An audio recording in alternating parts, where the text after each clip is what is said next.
Good morning, Corning. And welcome to episode number 4. We are live on location here at KG, More Music 93.5, the headquarters here, our hometown station in Corning. Crime-free Corning. Corning, Crime-free Corning. Arkansas. BEA, beautiful, the heart of Arkansas here in God's country, as like to call it. Country. Andy Earls here, your host, alongside me.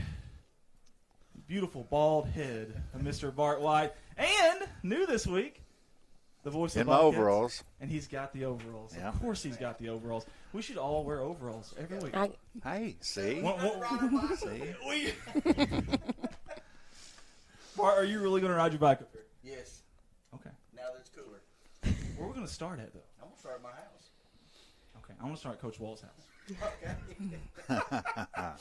We're live here again. We've got 4 different sets of guests here. Our first guests are already here. They're here early. They got here. They look prepared. They look ready. I think they're going to do a great job. We're going to get you out to them right here. And welcome our first guest, a high school cheerleader, and 2 folks that are very, very involved with that. Bart, I'm going to hand over the mic to you. I'm going to listen to some of this audio while you and Rich start interviewing our first guest. All right. You were all high school cheerleaders, weren't you? No? Not me. Well, I thought you were. I No. thought you were too. No, my sister was. I'll tell you one thing she was. Swimmer. Swimmer. Yes. Oh, back in the day. Back in the day. What year did you graduate? 2000. 2000. And what year did you graduate? 2005. You haven't graduated. It's coming. Not yet. though. Not It's yet. coming. She's coming, yeah. She's coming. Well, ladies, welcome to the show. We're glad you're here. We're glad you invited us. Yes. What do you have an outstanding moment of when you all went to school of football that you can remember, or anything like that you can remember, something that sticks out in your head? The Piggott rivalry is it's always been there, always been strong ever since, I grew up on Bobcat football stories. My dad was a Bobcat, I've been hearing it for years. So, that just is born into us, I think. Yes. And Vincent? Yes. Same Yeah. for me. I cheered all my years through high school. We had a good football team. My junior and senior year were some good years. It was fun. Who else cheered when you cheered? Bonnie King, Godwin, Okay.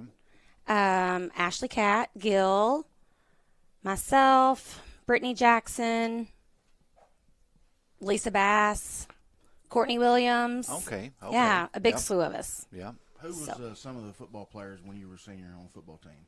Zach Prater, my husband, Scotty Catt, Chris Balshiker, Andy was some of those years. Well, see, Jeremy Rice, That's really neat. Levertons. That's really neat because everybody that you mentioned, is not everybody, but most of them are still around, Right. And we see them, Right. and it's just neat to have y'all here and be able to talk about them in their glory days too. What about you, Jessica? Who was some of the senior boys when you was in? Mitch Hovis, Michael Black, Guy Williams, Kevin Guy Hamilton. Williams. Y'all had some good football teams. We too did. back in the Yes, day. you did. So what made you want to get into doing the cheerleading? Other than Ellie. Other than Ellie, it kind of was just a thing. Mr. Hovis came and said, I love you, right? You never, every time he says that, you're like, what? And, it's just kind of a thing that happened in the middle of the year last year. They needed someone on staff and someone who probably had some, an iron in the fire, as they say. Right. And so, Well, you've done a great job. well, thank you.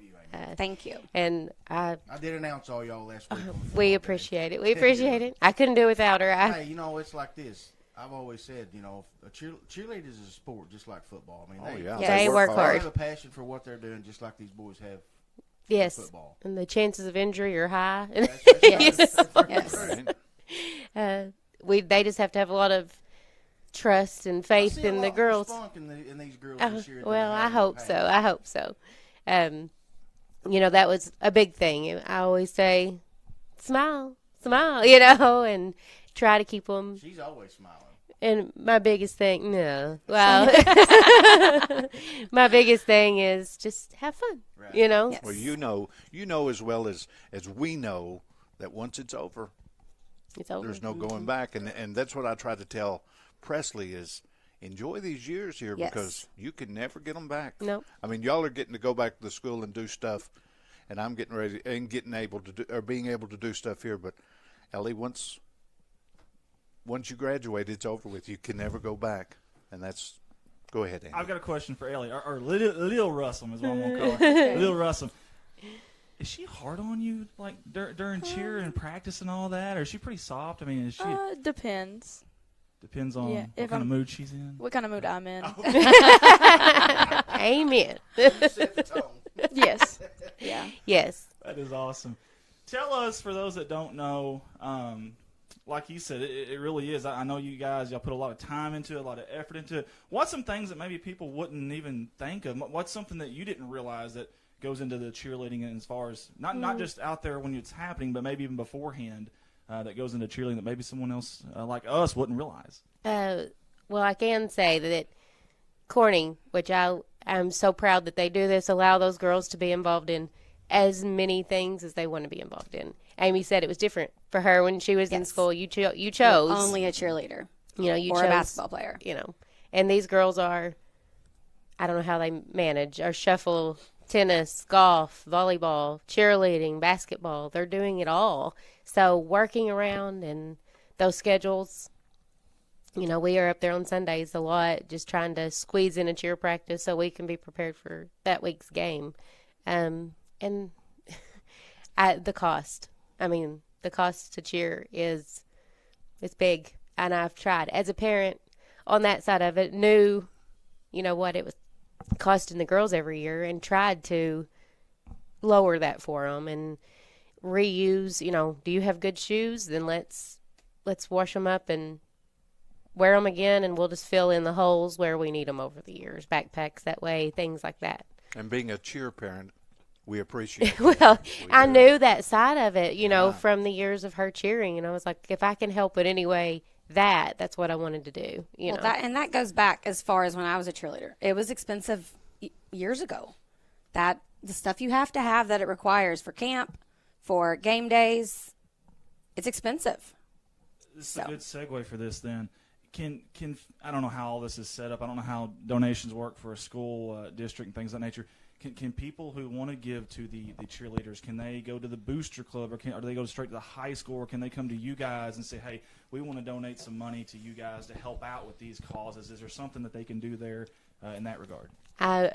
I'm kind of like you. I don't know exactly how the donation things work, but I'm sure, as being on the booster club, I think if someone went to them and said, I want this to go to the cheerleaders, that they would make sure that money was spent on the cheerleaders. That probably doesn't happen very often. But It doesn't, and as the rotation of the booster club, the cheerleaders aren't in that rotation either. Sure. So it's just something. Now, they bought us pom-poms. Yes, I I was gonna went say to them that. this year and said, hey, can we buy some stuff? And they were more than happy to buy it and said, hey, if you need anything else, let us know. Do y'all still do fundraisers? We do. We did the calendar fundraiser this year. That if you filled a calendar, that was $500 that went towards your. Your camp was Your almost your $300. cost. Yeah. That's awesome. I got to tell you, I can't imagine a Friday night football game at Wildcat Stadium without the cheerleaders. Like, I know it sounds cheesy and corny, but you guys are just as much a part of that game day rituals, that tradition as anybody. As that guy right there, I can't imagine the day he retires from public addressing, PA announcing. You're just so used to hearing his voice. You're so used to hearing you guys out there, and seeing y'all out there. I don't know what it would just feel awkward. It would. It would really feel awkward. It'd be like me somewhere without Bart right beside me. It just wouldn't look right. You finally admitted it. I did. I don't know who's Batman and who's Robin, but I think I feel like I'm Batman, but I don't know. Maybe I'm not. I'm older than you, so I'm Batman. Yeah, but you're the one wanting to ride the bike. It doesn't Robin ride? okay. Anyway, Anyway, we'll figure. You go ahead. anyway, let's get back to these ladies. What is there a minimum amount of cheerleaders that you're required to have? I noticed junior high we've got 20, or There- something like that. We have It seems six- like we have it's 16. 45. Yeah. Yeah. No, there's 16 of them. 16. I asked that question. You get into the uniforms. You know, we counted the maximum amount we had was 16 of one uniform. And that's the uniform they're And wearing. that's the uniform that they're wearing right now. We're still waiting on some to come in. Right, You right. know, so those poor junior high girls have one in their rotation. Now the senior high have some, but like Ricky says, you know, she posted it the other night. 2011, that 11? uniform was new. I mean, was new, And they're and these still girls are wearing it. still wearing it. They've taken good care of them over the years. She said they bought that one, and she posted her picture wearing the one they had on the other night. And those girls over the years have taken pretty good care of them. There's little spots and stains, and you know, Miss Pam Elders, kudos to her. She did some alterations and stuff to help the girls fit because. You know, they need to fit a particular girl, but they're bought for another girl. Sure. So, you know, they come over the years, and the school does purchase those uniforms. Question for you, Ellie. How long have you been cheerleading? Since 8th grade, so So you didn't do any of the Pee Wee cheers? no, I didn't. Do you enjoy it? Yeah, I do. Do you? Yeah, a lot. It's fun. she's a good leader. Got to have those. Well, we can already tell that when she says she's the one that Right, She runs sets the practice. tone. Yes, she she does. does. We She knew real does. quick. Yeah. We knew real quick. We need them to come up with like a chant for us, like an Andy and Bart chant or a CSR. Yeah, Or a we'll have to work dance. on that. Or hey, could we? A dance. We should get out there yes. at halftime with them. Can you do a cartwheel? No. Absolutely not. A forward anything roll. I can do a back handspring. Off the trampoline, maybe? No. There Your you baby? go. You can do it with McKenna Lane then. I'm joking. He blinks when he lies, just for the record. If you guys at home want to know, he blinks when he lies. So. No, I cannot do a cartwheel. And I'm not going to try. Would you ride your bike? Yeah. We can think of something. Hey, speaking of it, I'm glad you said that. So are you guys planning on making that long trip down South Osceola? Oh, We'll be yes. there tonight. That is awesome. So are y'all allowed to go to all the away games? Yes, in Nobody- football, we can go to every game. Okay. That's and- awesome. I No. noticed the other night coming back that we passed you. Bart was driving, and we blew by you. Makes sense. I'm the leader for the bus on Fridays. Okay. Well, Driving? I was. She leads me. She I'm goes in in my red front. truck. oh, okay. Well, we passed that red truck too. I think. Yes. Yeah. Yeah. But anyway, After how Jerry many Lewis do you have ride the bus home? Usually five Five. girls, 5 or 6. Yeah, Okay. I just wondered if it was ever just just me and Ellie. yeah. No, No. no. I think the girls. I mean, some of their parents are there. They just still They just like the bus. still Right, like to right. ride home. I mean, that Waffle House stop was probably worth it. It was fun. They were hungry. I know Andy likes that.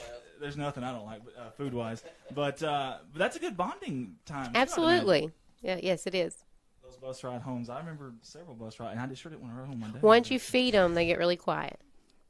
that's You how know, it it's like works. you feed them and they Go to fall sleep. asleep. It was really bad. Even when I won, Dad was. No, I'm talking about the bus. Oh, got you. Yeah. Yeah. You got to be kind of picky there. You cherry pick which one you want to go with. I wonder when they started that bus ride home, because I always remember we rode the bus to and from. There wasn't any parent ride I home. graduated in 06. I know it was an option. I think it was your choice. And I remember I would much rather ride the bus. I love my dad to death, but he was so hard on me. I'd just rather ride the bus home, to be honest with you. Look how well you turned out from him being hard. Yeah. Well, round is well it turned out. But I want to seriously thank you guys for coming on. I know it's not easy. Like, y'all get out in front of all these people and you cheer, and that's one thing. But then you get in here on a headset in front of a global audience that's live. That's a totally different thing. Millions of people watching. There's other right people now. watching. Yeah. It's not just us. We got Don Sharp, Kelly Davis, Mark Leonard, Kristen Hudson, Terry Rapert, Jessica. I can't pronounce your last name, Jessica. Leanne, we'll just say that. Mary Martin's on. I mean, several people on. By the way, Kim Hopp said good morning to everybody. Tara Harmon says good morning to everybody. And Miranda Smith, will y'all be having some band members on? Yes, actually, Miranda, we already talked to Mr. Hall. I think either the next radio show or the next one we'll have them on. Mike Vincent says, great job, ladies. No, we can always count on him. Yes. He said you guys paid him to say that. Wow. How come the girls don't go to all the away basketball games? That's kind of a. I've griped about that for I years. do believe it's because it's some nights there's a game at Corning when there's a game away, depending Right. on the Well, that's teams. And I understandable. think that was kind of just something that if you can't go to all of them, don't go to any of them, and Right. you just cheer when you're at home. Looking at the schedule coming We have a up for bunch of home basketball, games looking at there's our a lot ahead of home schedule. games. Yes. So, Now y'all will go to the away games like at Piggy at the short one. yes, we've Yes, asked. we've discussed We that. have asked if we can do that within 30 miles, I wish y'all those could shorter do all ones. of them. I wish we could too. But You know, I was when you told- have basketball players and cheerleaders, Right. Our then that senior puts high- them 4 nights a week out. Yes. So that is hard too. Well, I was told that was part of the reason. It is. But, It is. And here was my solution, but nobody ever listened to me. That's the normal. Yeah. Okay, say away game, take just the junior high girls, let them cheer for all the teams. Yes. And then the next away game, let just the senior girls go. That way they're not all on the road every single game. Right. I think that would work. I don't know. I Junior high cheer for senior. don't know why you couldn't. Yeah, I mean, you can intertwine. I think for sideline, we're not competing anywhere, No. so Are they all the same cheers? I mean, junior Pretty- high do the yes, same cheers? pretty as all much. do? pretty much. Yes. Some have changed over, how things. Well, I call it like that. Where you whisper in your ear and it just kind of changes over. Because of human things, it changes over time. But most of the moves and the things are the same. Right. Are the same. I don't know if any of y'all remember this, but a few years ago when Amber Russ and them were playing basketball, they were playing at Mountain View in the regionals. Our cheerleaders didn't go. Well, the Manila cheerleaders cheered their game, and they were sitting in the end zone. I do remember, I remember that. this. I walked over to the cheer coach, and I said, ma'am, would you do me a favor? And she's like, well, if I can. I said, are y'all going to be here for the rest of the games? She said, yeah. I said, would y'all cheer the game for Corning? And they got out on the side and cheered the whole game for Wow. Corning. Well, that was so cool. And we have, there are some tournaments that don't allow cheerleaders, Right, from different towns. So that just, We appreciate we have it. to go by rules. And we've always, last year I even asked, if we ever make it to the final of any kind of tournament or anything, they gave us permission to be there, Yes. Are the cheers any different? Just a curiosity standpoint here. Are the cheers any different from from the different sports, like say football to basketball to maybe?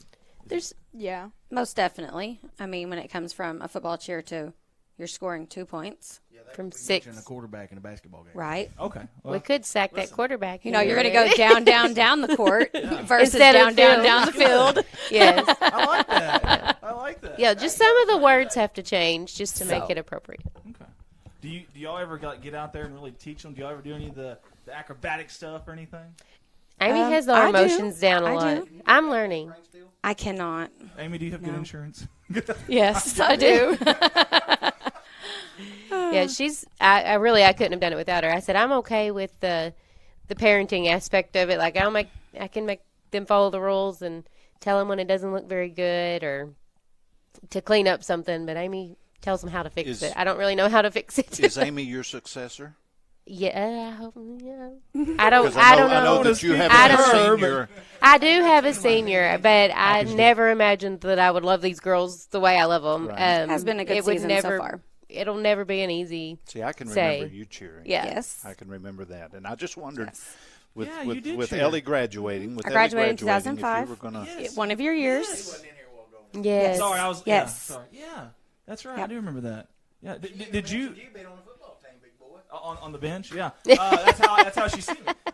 Did you cheer back? I did not. I Did did not? not cheer. My sister cheered, and of course was at all the games my brother played and stuff. But no, Ellie, can you do a back handspring? No. No. No. Have you ever been able to do one? No. I was joking about it. no. I should have doubted you the whole time. I don't know why I had any faith in you. I think I could do a cartwheel if I practiced on it. Maybe. I doubt it. I doubt it. But tonight on the live stream, we're gonna get you out there. We're No. gonna see if you can You do go a cartwheel. home, go home today and I know I can't practice. do one. That's Ellie. She'll be like, "Do it, Mom. Do it." I'm like, "Don't put me on the spot like that. Let me go home and Let me go practice." practice. Now you guys are making the trip, but do y'all get to do? I know because obviously at home you get to do something at halftime, but on the road, are you gonna be allowed to go out there at halftime and do a little skit? They do. Yes. They usually come over. It's just kind of a courtesy thing. Do y'all have something for halftime? Usually we don't play any music or anything. We just kind of do a bigger cheer with the signs and stuff. So You just communicate within the cheerleaders. Gotcha. We need to make sure we get that tonight. Remind me, don't forget that. A lot of times the music is what we can't. We have to mute it because it'll copyright us and it'll ding us. But, Right. but we do want to get them on video, though. So. Yeah, they'll be cheering tonight. Okay, very good. We'll make sure. Maybe we can sing our own song. Then it won't be copyrighted.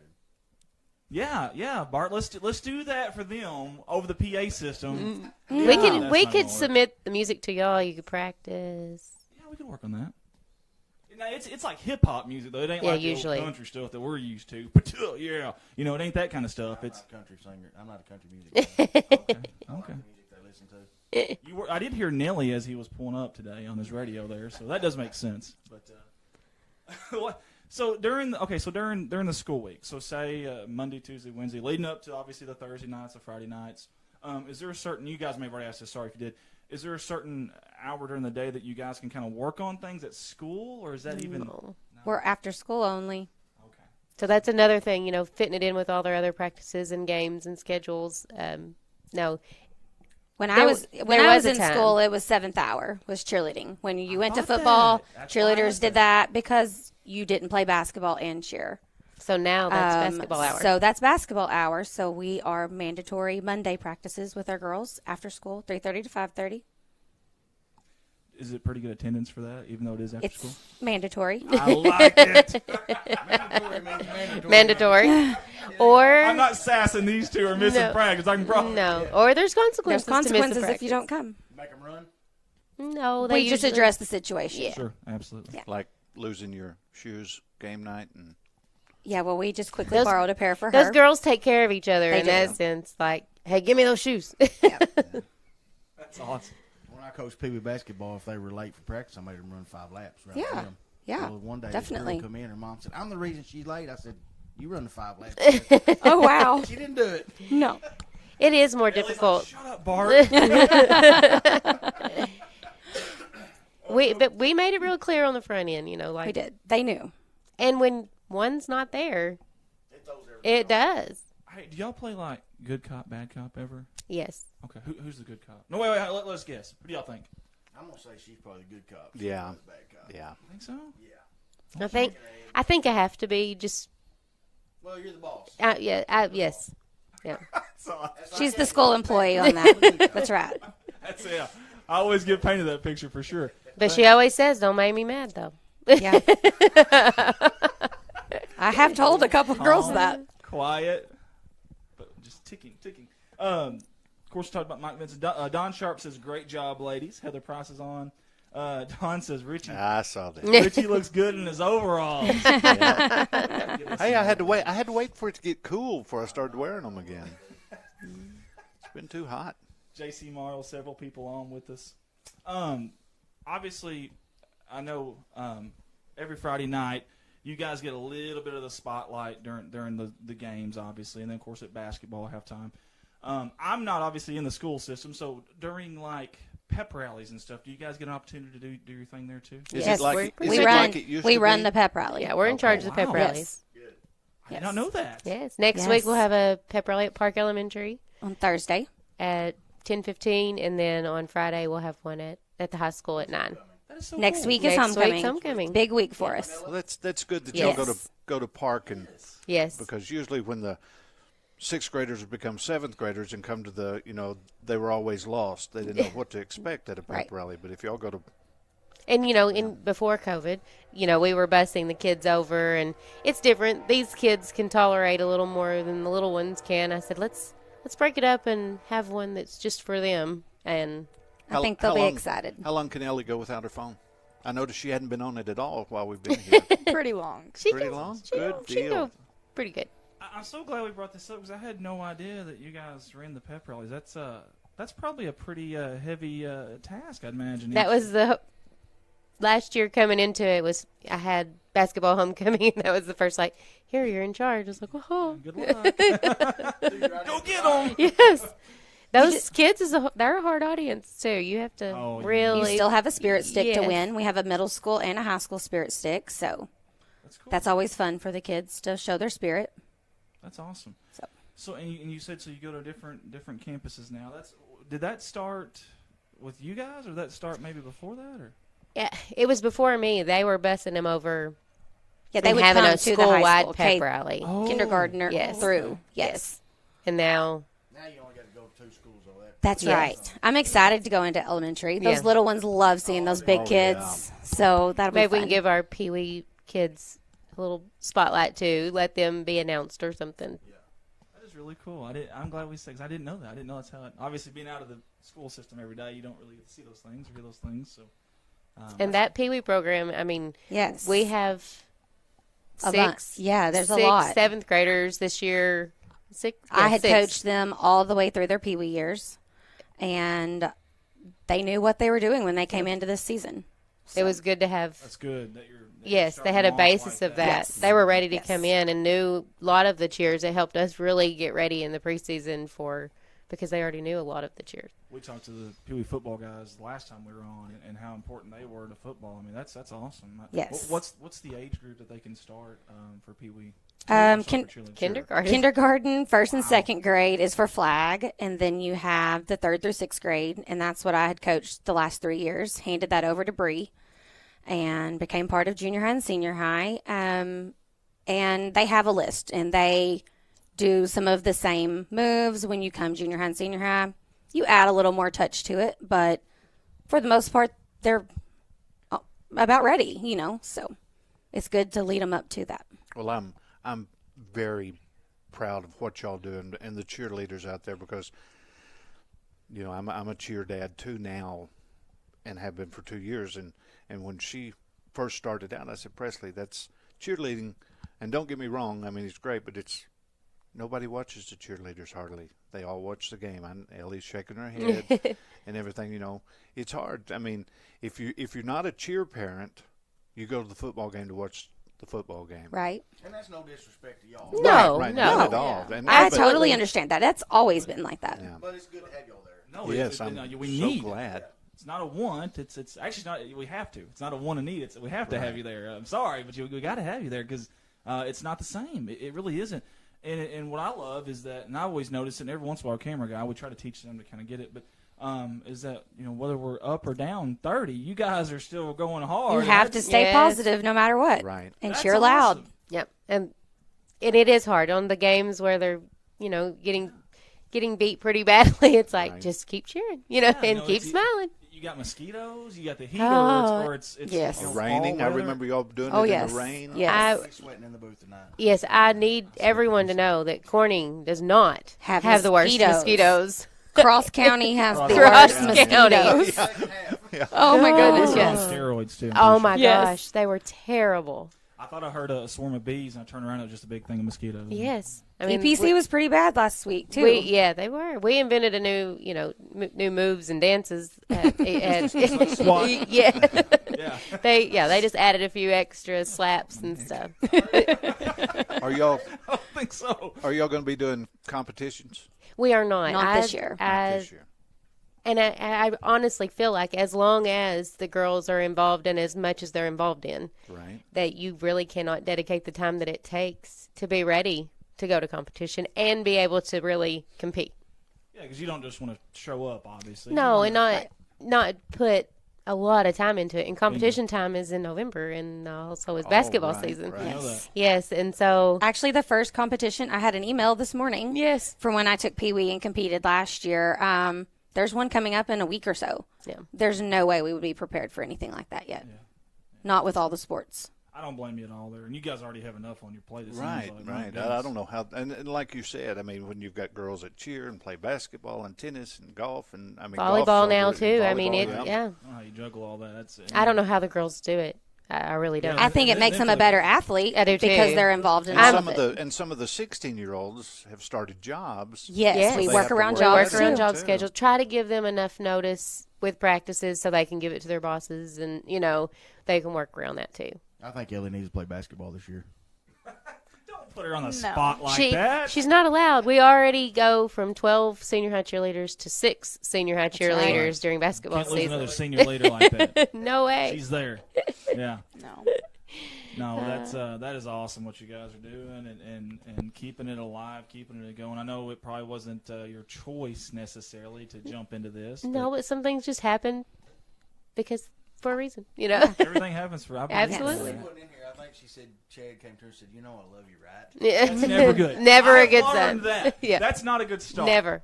Never. That's when you got to pretend you got a phone call and walk off. I'm like, what? Yeah. I got a guy Love you, when Chad. he wants to take off, he'll walk up behind me, he'll start rubbing my shoulder. You know, something's going on. Is that Chad Edwards? No. I got your phone. Oh. No. That's awesome. Paige Cat said, "Go ladies." She said, "Great job too." Was she supposed to be here this morning? Well, no, she had some other stuff. I think she's going to come help us at some point, though. And it'll be nice. I can kind of monitor the audio and stuff and let you guys do your thing. Right. I want to thank you, ladies. I really do. You kiddos that are doing this all the time. And, for y'all at your age, there's so much, when you're a youngster, like, cheer practice takes up time. You got to keep your grades up to be able to play these events, do these things. All that takes up a lot of time. As a youngster, all you want to do is go out and hang out with friends or go here or there, go do this and that, and you guys are dedicated to it enough to stick with it.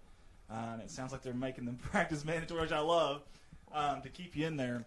I think that's awesome on y'all's part, especially. And it isn't like we've got, sports programs right now that are winning state championships where it's, we're going all over the place, stuff like that. You guys are doing it in that regard, and I have a lot of respect for you. I really, really do. So appreciate what y'all do. Do y'all have any closing statements? Anything at all y'all want to say, or maybe somebody you want to say hi to while you're on the air? We'll say hi to all the girls. That's right. Wish there was enough chairs for all of them. I've told many people, I came into this with 2 daughters, and I feel like I have 30 now. I do. I love those girls a lot, and We want the best for them. absolutely. We tell them that. Oh no, and worry about them, and I've had to, and I will. I'll tell them. I was like, I'm going to mother you right now. Deal with it. Ellie will say, I'm sorry. Apologize. I'm going to apologize. Mom, Yes. Sorry. Well, we do. Thank you guys for coming on the show. You guys did great, especially this early in the morning, too. I know y'all have things going on. So. Well, we want to thank First National Bank. They fed the girls the last 2 awesome. weeks. Nice. That it's another, they get them some Subway sandwiches, and the other parents who donate, we've got snacks, good food. cheer parents, We do. We have good parents. and That makes a difference. yes, it does. I always forget that, too, because I know football kids and I didn't think about y'all, too, but that's right. That's good. So if there's any – or do y'all have everything kind of taken care of that for this year? No, we just kind of wing it. Okay. So if there's any businesses out there, get a hold of them or get a hold of us at CSR. We'll relay the message, whatever we got to do to help out to get these girls fed, obviously, on game days, I'm assuming. Is that what Yes. When and we travel. Yes, When when y'all we travel. travel. Okay. Yeah. So if there's any businesses out there, jump on board with that. That's awesome. Get with me after that, too. Send me a message, remind me, and CSR will do one of those, too. We'll try to help out if we can. Well, thank you. Thank you, gals. We appreciate y'all. That has been our first guest today on episode number 4 of Good Morning Corning. We've got to take a commercial break. Can't be here without our sponsors, so we'll be right back. We'll have David Wilson on a phone interview. We've never done this, so pray for us. I'm nervous. I'm a nervous wreck about this, so pray for us. We'll be right back on the other side of this commercial break. Red Taylor Ford, your family-owned and operated hometown dealer right here in Corning for over 45 years now. Any of your automotive needs, go by and see them, whether it's sales, maybe new or used, or parts or service. They've got you taken care of. You can see them Monday through Friday, 7 a.m. to 5 p.m., or Saturday, 7 to noon. A lot of friendly faces there, like David and Brent Taylor, Jim Clifton. Or you can call those fine folks at 870-857-3516. Find them on Facebook. Find them online, www.redtailorford.com. Proud sponsors of KVKG More Music 93.5 FM and of the Corning Bobcats.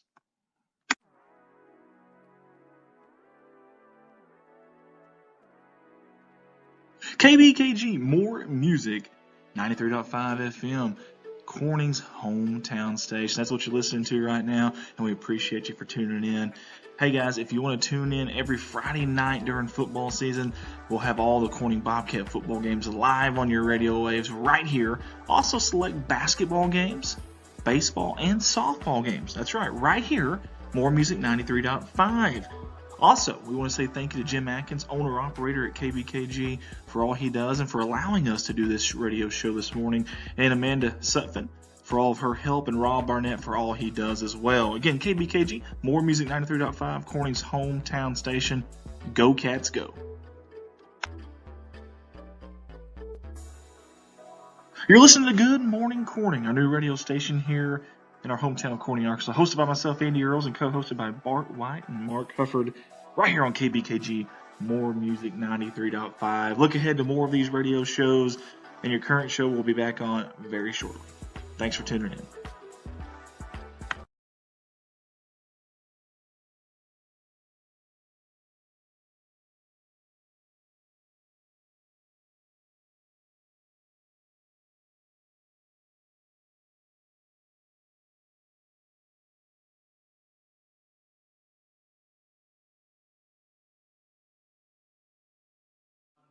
Red Taylor Ford, your family-owned and operated hometown dealer right here in Corning for over 45 years now. Any of your automotive needs, go by and see them, whether it's sales, maybe new or used, or parts or service. They've got you taken care of. You can see them Monday through Friday, 7 a.m. to 5 p.m., or Saturday, 7 to noon. A lot of friendly faces there, like David and Brent Taylor, Jim Clifton. Or you can call those fine folks at 870-857-3516. Find them on Facebook. Find them online, www.redtaylorford.com. Proud sponsors of KBKG More Music 93.5 FM and of the Corning Bobcats.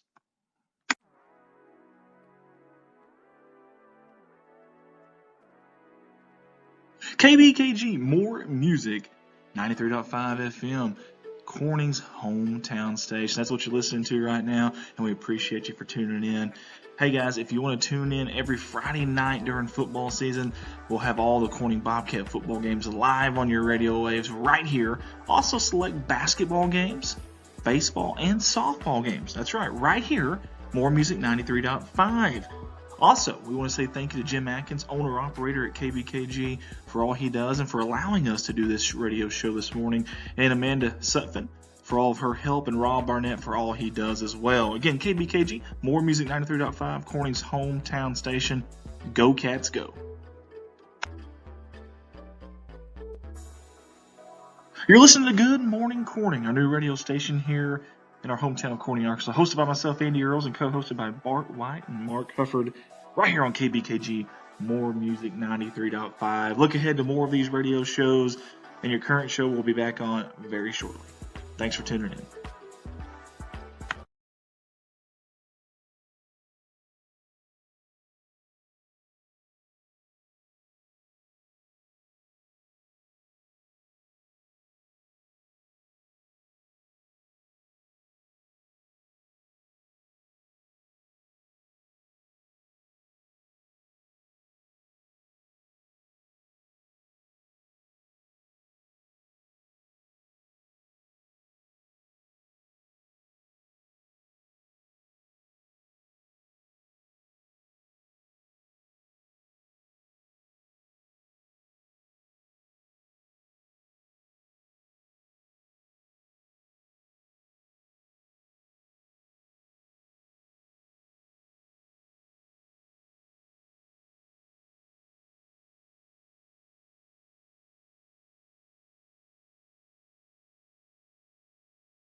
And we're back here live, KBKG, More Music 93.5, your hometown radio station, the headquarters here at the end of 2nd Street. And what did we ever figure out? What street? Is that Bryan Street?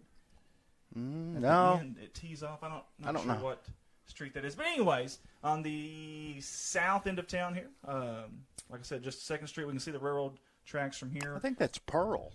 Pearl Street. I think, or Yeah, something because like Brian's that. on over there. Yeah. Okay. Yeah. Well, either way, we don't know. Don't ask us. We just work here. I'm going to allow Bart and Rich to take over for a second. We have got a special guest, Mr. David Wilson, and this is a phone interview, and we've actually never done a phone interview, so this is going to be very, very different.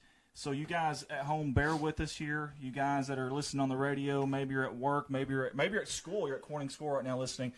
Bear with us here. We're going to do the best we can to kind of get through this together. So I'm going to put the mic down so y'all will be able to hear David. And guys, if y'all want to start, go ahead and asking questions. Yep. Y'all can go ahead and ask now. How you doing, Dave? Hey, good morning. Good morning. David Wilson, class of 1980, right? That's right. Quite a few years ago now. David, did you play football in Corning? Oh, I did. It's one of the greatest experiences I ever had growing up. Who? Good times, good friends on the field and all. And, of course, some of that ended up in my book. But I'll always tell people that that was one of the best experiences that a young man could go through, especially at that time. Right. Who were some of your teammates? The seniors on the team with me, I'm still in touch with them. There's Tom Kimbrell and Shannon Simpson and J.D. Matthew and William Luter. There's a lot of guys, Ronnie and Donnie Burns. They were twins, Right. both on our team. David Phelan was All-State on our team that year, and I'm still in touch with him too. But and there's about 10 of us on the team. I probably, if I don't mention everybody, that's a crime on my part, but I just appreciated all of them. Right. If Rich doesn't mind to show this, David, we're going to show on the live stream here. The camera's right there. Oh, right there. This is a book that Mr. David Wilson. It was his idea, wrote it himself, and now you can actually obtain this book, and we're going to let David mention that. But this is called, what's that called there? I grew up in a small town, David Wilson, Corning, Arkansas. You know, we're celebrating the, you can say that. Sesquicentennial, the 150-year birthday of the city of Corning. David, if you don't mind, tell the folks that are listening how this book came about. Well, I grew up in Corning like so many people did, and I have fond memories there. And it's just a special place, a great experience there growing up. And I had, I've written several things, but I had always thought I would like to write, about Corning, because there was a lot of things going on inside my mind, a lot of things I remember, and some things, if you don't write them down, they'll be lost forever. You know how that is. Yep. And, for myself and also for the town of Corning, I just wanted to put some things down that people could keep and refer back to. And, when we're all gone, that'll still be around for people who are living in Corning and would like to know some things about the past. But anyway, like I said, I've thought about this for years, and when I noticed that the 150th birthday is coming up in 2023, I thought, well, it couldn't be a better time, for something like this to be available. So that's what I did. You had a lot of contributors to this book, David. How many? Oh, several. In the back of the book, and of course, Rich, you're one of them. I know that, but I just wondered. I appreciate everyone that participated. I did 20 formal interviews, and they're all from people who either live in Corning or used to live in Corning. And I tried to get all ages. I didn't want to just talk to people that I knew growing up. I mean, I already knew their stories. I wanted to talk to other people, too, and they contributed a lot. But I also, a lot of things I remember are because of, people I grew up with or my own parents. Right. Just a lot of things I knew about the town because I grew up there. And I'm still in touch with people there. Well, I noticed you had one. As far as formal interviews, there are 20 people that are listed in the back of the book, and really, the book wouldn't be nearly as good without their input. You talked about stuff that we grew up with, and you also talked about stuff that happened before us. I know you talked about Snide as being the only constable in town and stuff like that. That's stuff that I've always heard, but I never knew him. I think Gene Smith was the first police chief that I could remember, but Snide was before that, and I've heard all kinds of stories, how Snide didn't tolerate mischief and stuff like that. Well, it was interesting how that came about, and not just on the topic of, it was on some other things as well. But what I did was I started talking to people, and I did a lot of background research, and of course my own memory would supplement some of this. But when I was interviewing people, I noticed that Snide came up about 3 or 4 different times, and I thought, I need to learn more about him, because it was a little bit before my time. And, I just thought I can't not include him in the book when we're talking about Corning's past, because evidently, everybody in town knew him, and he probably knew everybody else, too. So I thought that was important to include. And when I wrote the book, when I decided what to include and what not to include, I had to look at some things about, did this keep coming up again and again in different interviews, and also did it show up when I did research or even in my own memory. So there's a lot of things about Corning that didn't really make the cut because you couldn't write about everything. I even made a list after I was done about things that aren't in the book. It's for the sequel. That's right. Things in the book about, the State Theater. Right. Ann Hutchins. Some of Corning's history, Bobcat football, the influence of churches in town. There's a lot of things in the book, but there's just as many things that didn't make it because, like I said, you really just couldn't write about everything. David, go ahead. No, David, how long did it take you from start to finish to do the book? I didn't work on it every minute of every day, but I worked on it pretty hard for about 5 to 6 weeks. Wow. I have not read it yet, but I'm going to. I'm going to borrow it from Andy. You can borrow mine. You sure can. David, I want to commend you, number one, on even having the wherewithal and the idea and to even want to do this, first of all, because I think the city of Corning needed something like this. I really do. Number two, I want to commend you because of the time process. We talked about next year being the 150th year of Corning. For you to be able to start and finish this and get it out there for people to read and get all these old information and tidbits is awesome that you got that done before, obviously, that happens, the birthday. And then number three, this isn't like a massively long book that it's going to take you forever to read. Guys, this is 133 pages as far as the text goes. Now, there's some stuff behind it, obviously, they're giving credit. But I commend you for that. You did so much in such a short span. I think your creativity there and your writing was awesome. I commend you for those things. Well, I appreciate that. And I wanted it to be a short book. I mean, not everybody likes to read.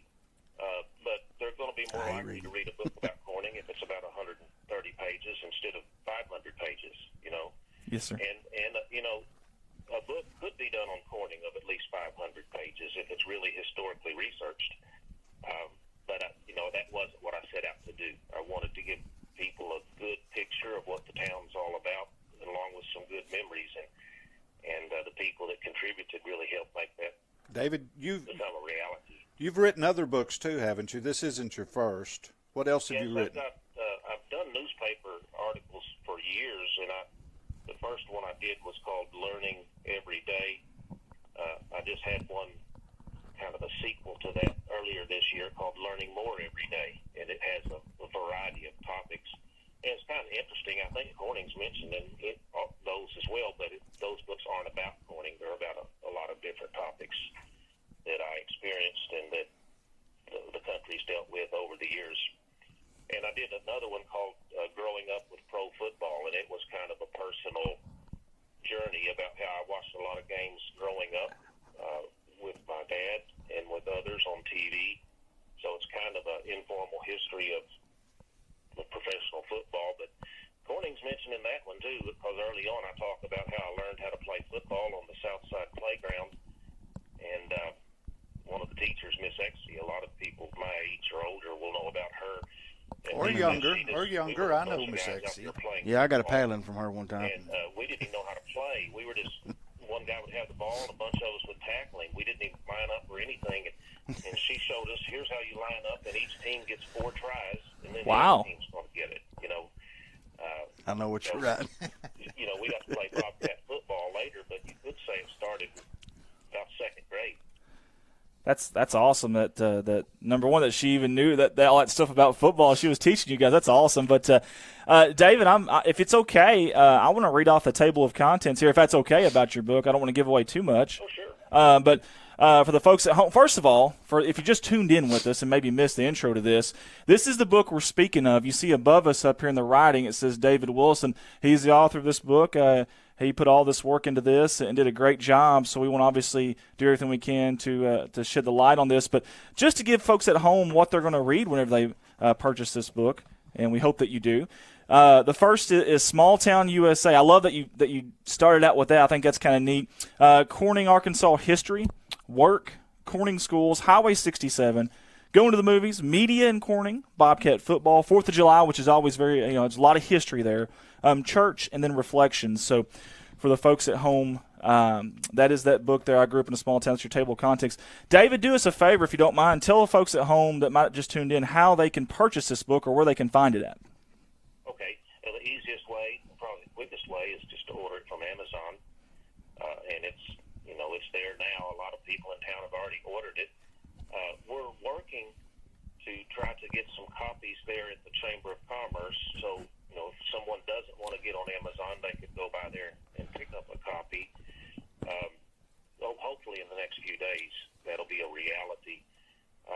I'm also going to be in town before the Harvest Festival on Friday morning. Before the Harvest Festival, I have a book signing scheduled at the public library. Cool.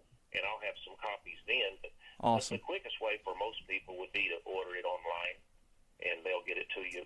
I got mine within a week. Promptly. Yeah, I got mine really quick too. I really did, and I'm going to let Bart borrow this one. Then I'm going to go donate to the public library. So if anybody in town wants to be able to go read this, it's really, really good. Where are you at these days, David? You may have mentioned at the beginning. Obviously, I was trying to monitor the audio here, but where are you at these days, and what are you doing? I've lived in Springdale, Arkansas since the year 2016. Before that, I spent 27 years in education in Missouri. But Arkansas was always home. Corning is always the place that you got to remember where you come from. Yep. And Corning has always been that for me. And so even though I made a lot of friends, a lot of acquaintances, had a lot of colleagues in Missouri, and there's people there I'm still in touch with. But you never lose touch with where you grew up, and so that's an important part of my life.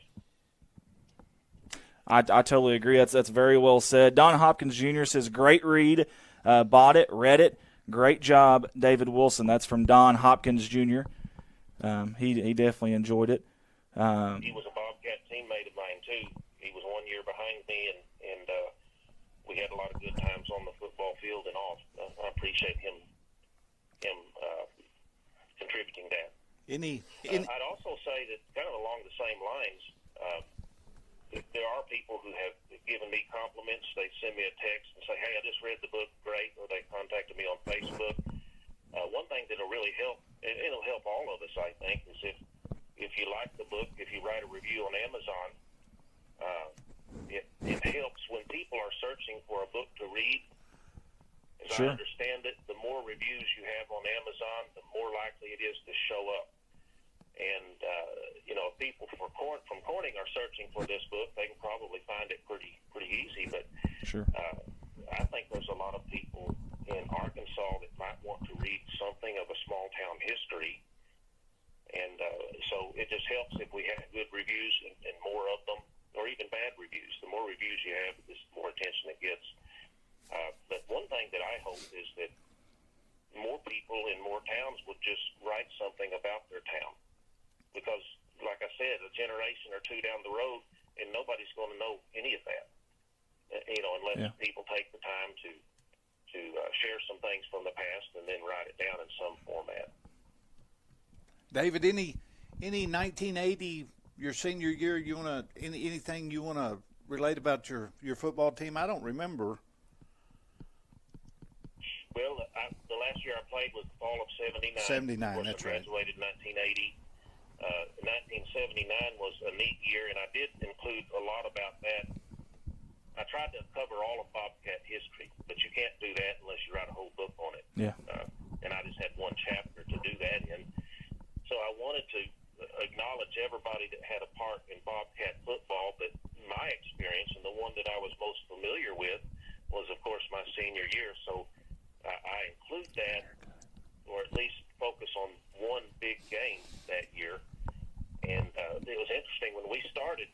that season, we didn't know how many games we were going to win.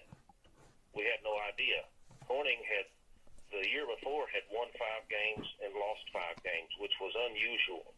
Yeah. That might have been the worst high school football season of the decade, to win 5 and lose 5, because most of the time it was 7 wins or 8 wins or more.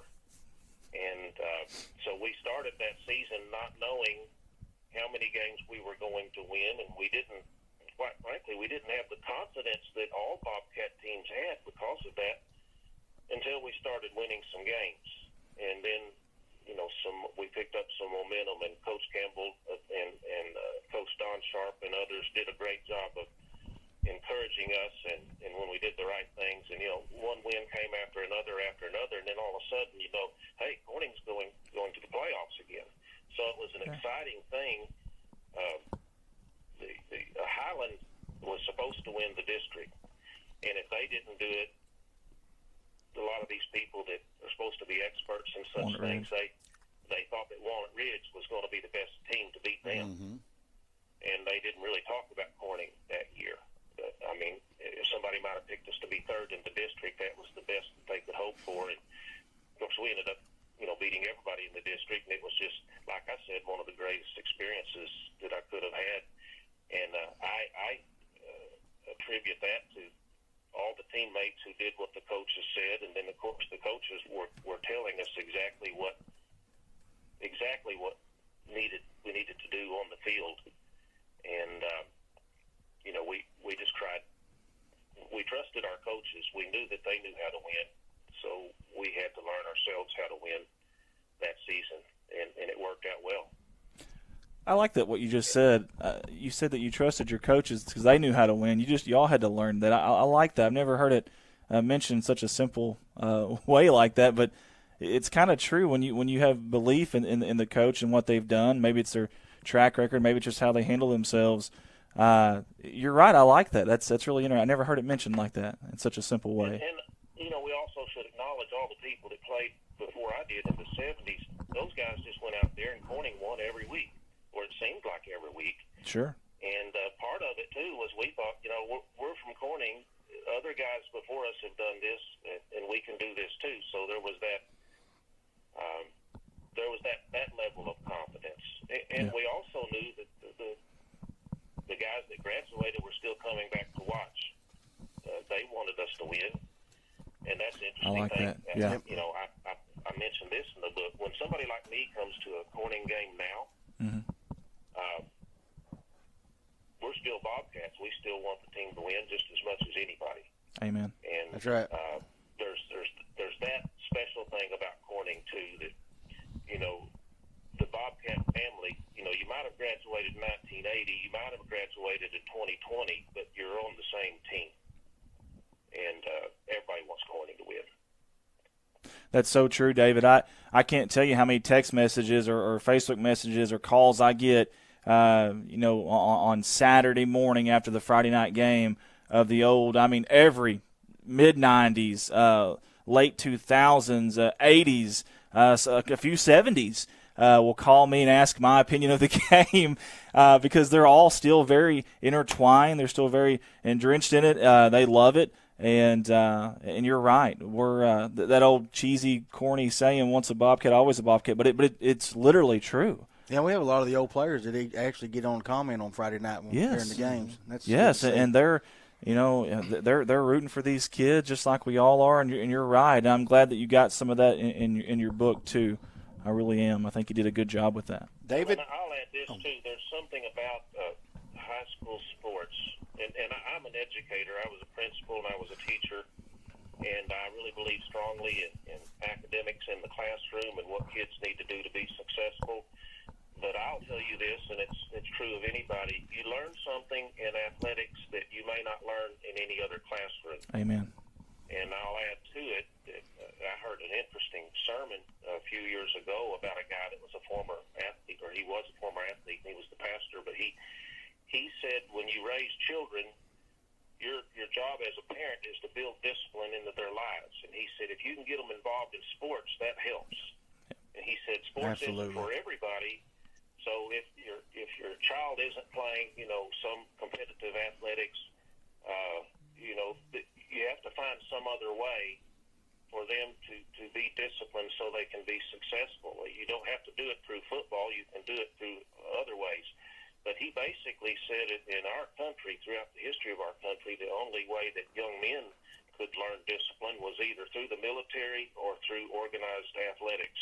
Amen. Of course, in earlier generations, when a lot of people farmed, he pointed out, and of course this is a lot of people around Corning, if you grow up working on a farm and you have to do that every day, you learn discipline in that manner. So I just thought that was a big lesson. And not as many kids work now like they did generations ago.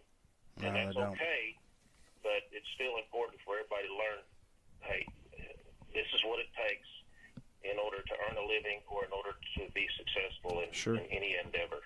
Absolutely. Rich, before you ask your question, I know you've been trying to ask there. Kerry Bias says, once a Bobcat, always a Bobcat. Dalton Hollingsworth says, I will always be a Bobcat. Football is a brotherhood. Amen, Dalton. He's one of those that comments every single game. I love it. And Dalton's he's 100% in it, committed. Sorry, Rich, go ahead and ask Dave, you later in the program we've got Coach Don Sharp coming up. Yeah, and you had mentioned you didn't mention FCA. You remember FCA? I remember you were in it. Oh, yes. And yes. I remember having those meetings at Coach Sharp's house. There was a time there, and it was back when I was about the 11th grade and 12th grade. There were students that met every week. They had something just called share group, where kids from all kinds of churches met in different homes.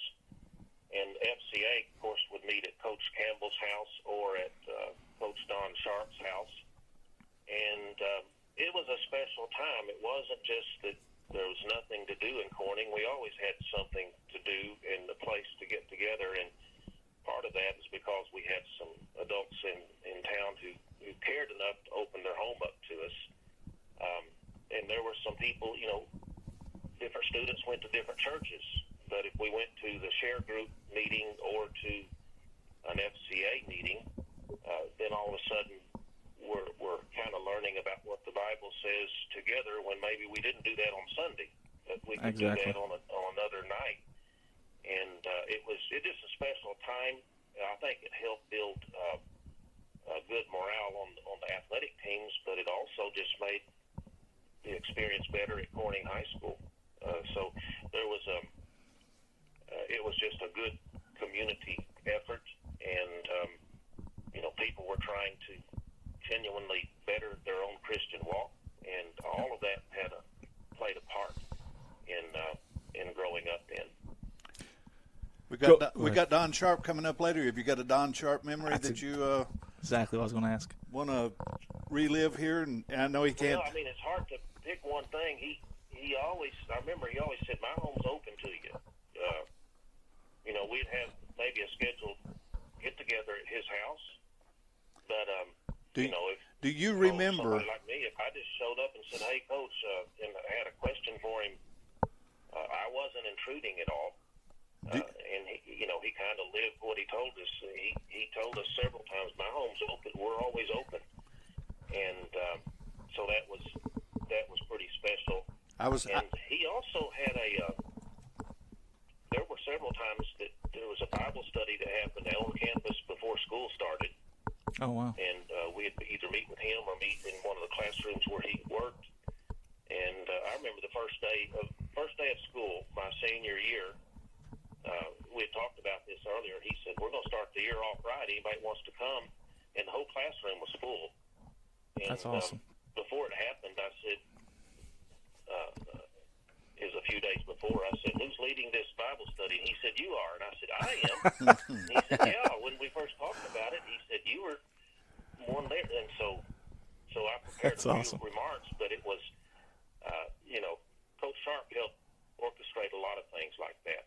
Do you remember Coach Sharp at football practice? Now, I was going to mention this to Coach Sharp to see if it still stands today, but lightning. Do you remember what he would do every time?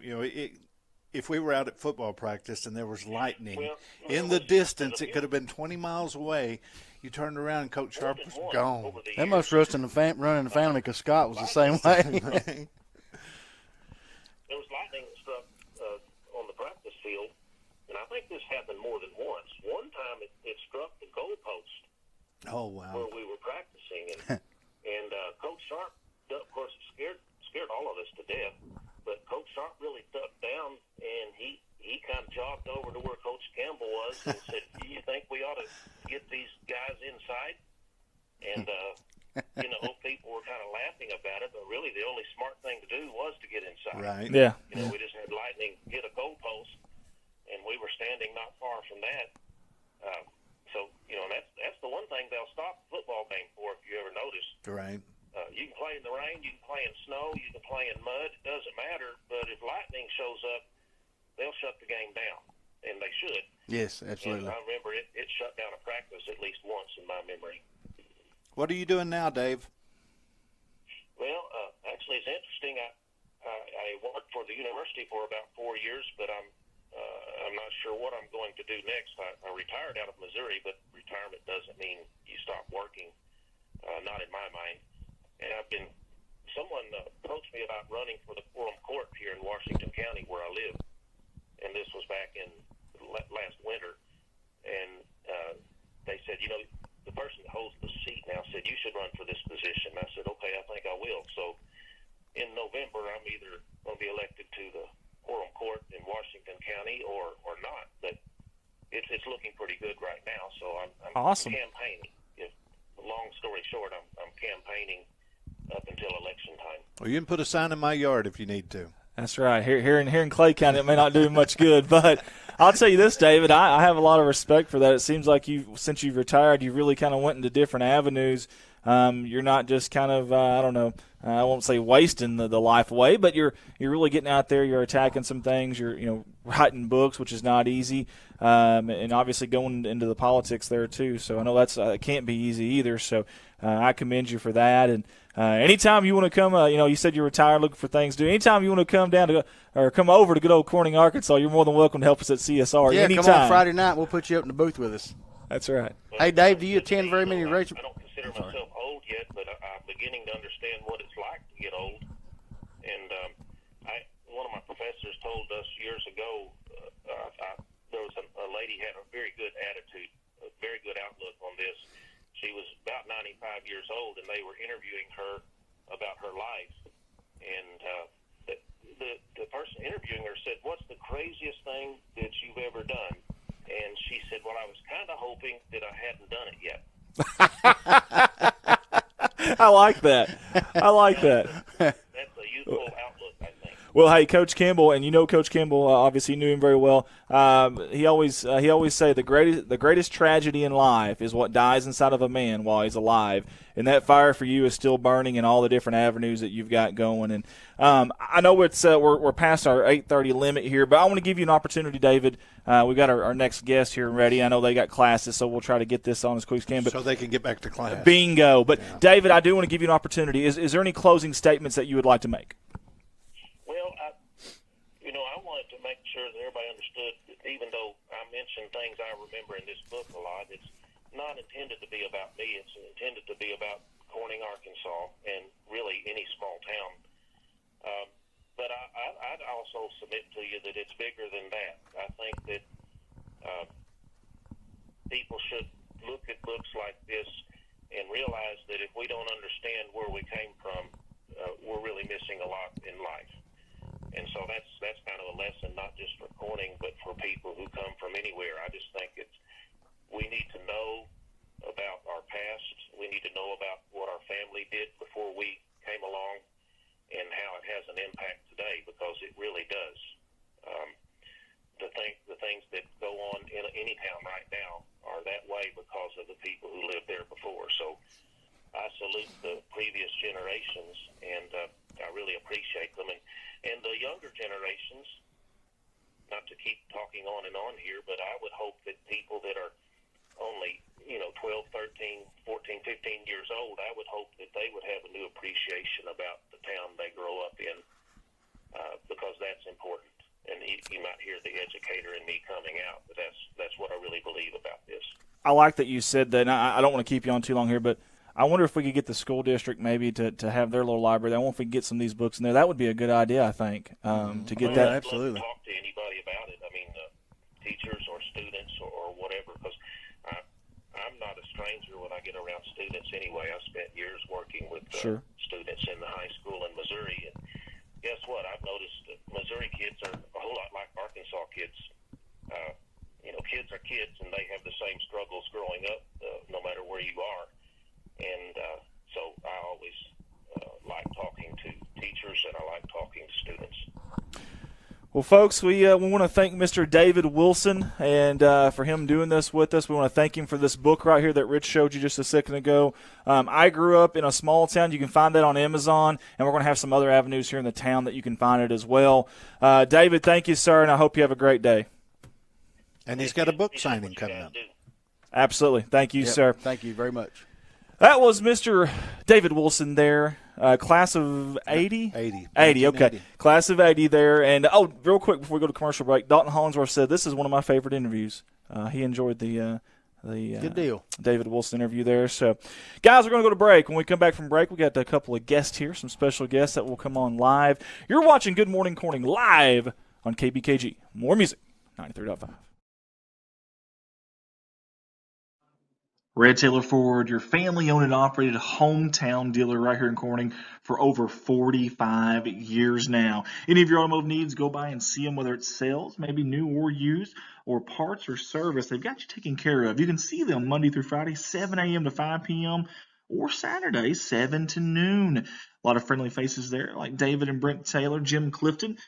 Or you can call those fine folks at 870-857-3516. Find them on Facebook. Find them online, www.redtailorford.com. Proud sponsors of KBKG More Music 93.5 FM and of the Corning Bobcats.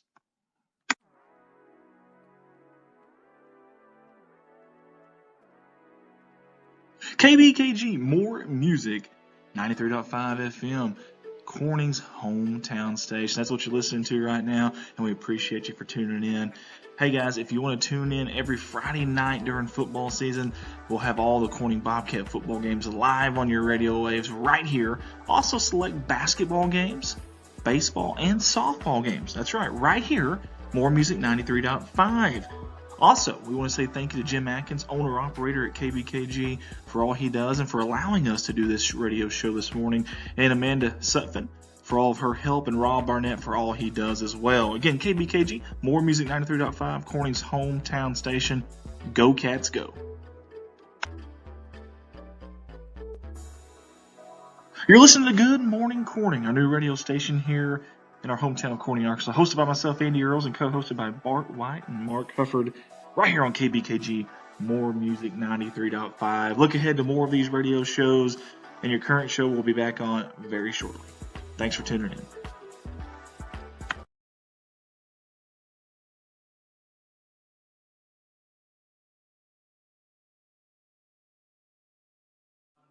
Red Taylor Ford, your family-owned and operated hometown dealer right here in Corning for over 45 years now. Any of your automotive needs, go by and see them, whether it's sales, maybe new or used, or parts or service. They've got you taken care of. You can see them Monday through Friday, 7 a.m. to 5 p.m., or Saturday, 7 to noon. A lot of friendly faces there, like David and Brent Taylor, Jim Clifton. Or you can call those fine folks at 870-857-3516. Find them on Facebook. Find them online, www.redtailorford.com. Proud sponsors of KBKG More Music 93.5 FM and of the Corning Bobcats.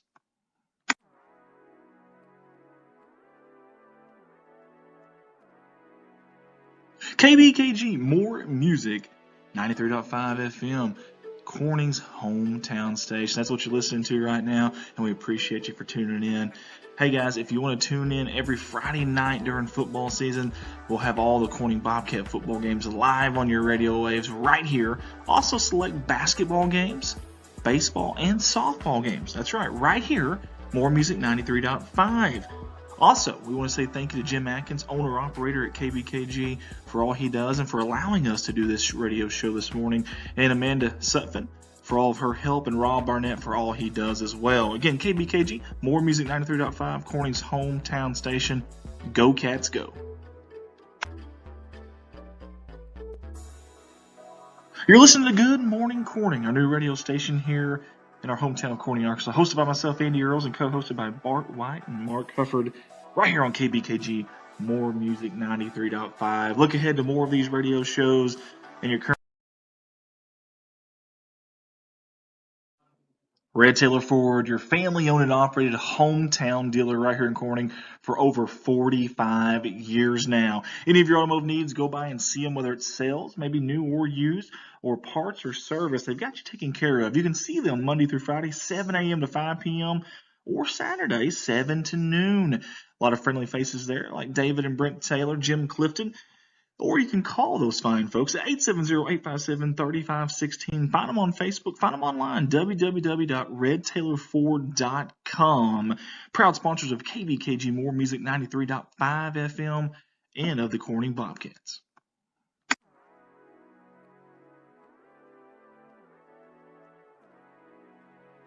KBKG More Music 93.5 FM. Corning's hometown station. That's what you're listening to right now, and we appreciate you for tuning in.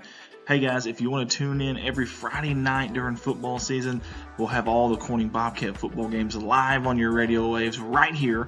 Also select basketball games, baseball, and softball games. That's right here, More Music 93.5. Also, we want to say thank you to Jim Atkins, owner-operator at KBKG, for all he does and for allowing us to do this radio show this morning, and Amanda Sutphin for all of her help, and Rob Barnett for all he does. And we're back here live at KBKG, More Music 93.5, headquarters here in beautiful, crime-free Corning, Arkansas. Good morning, Corning, episode number 4. Not 4. 4. Faux show. Faux show. That's right. Hey, we got some really cool kids here on the Headsets Faux Show. Yeah, with some really cool haircuts. Look at this. Look at this.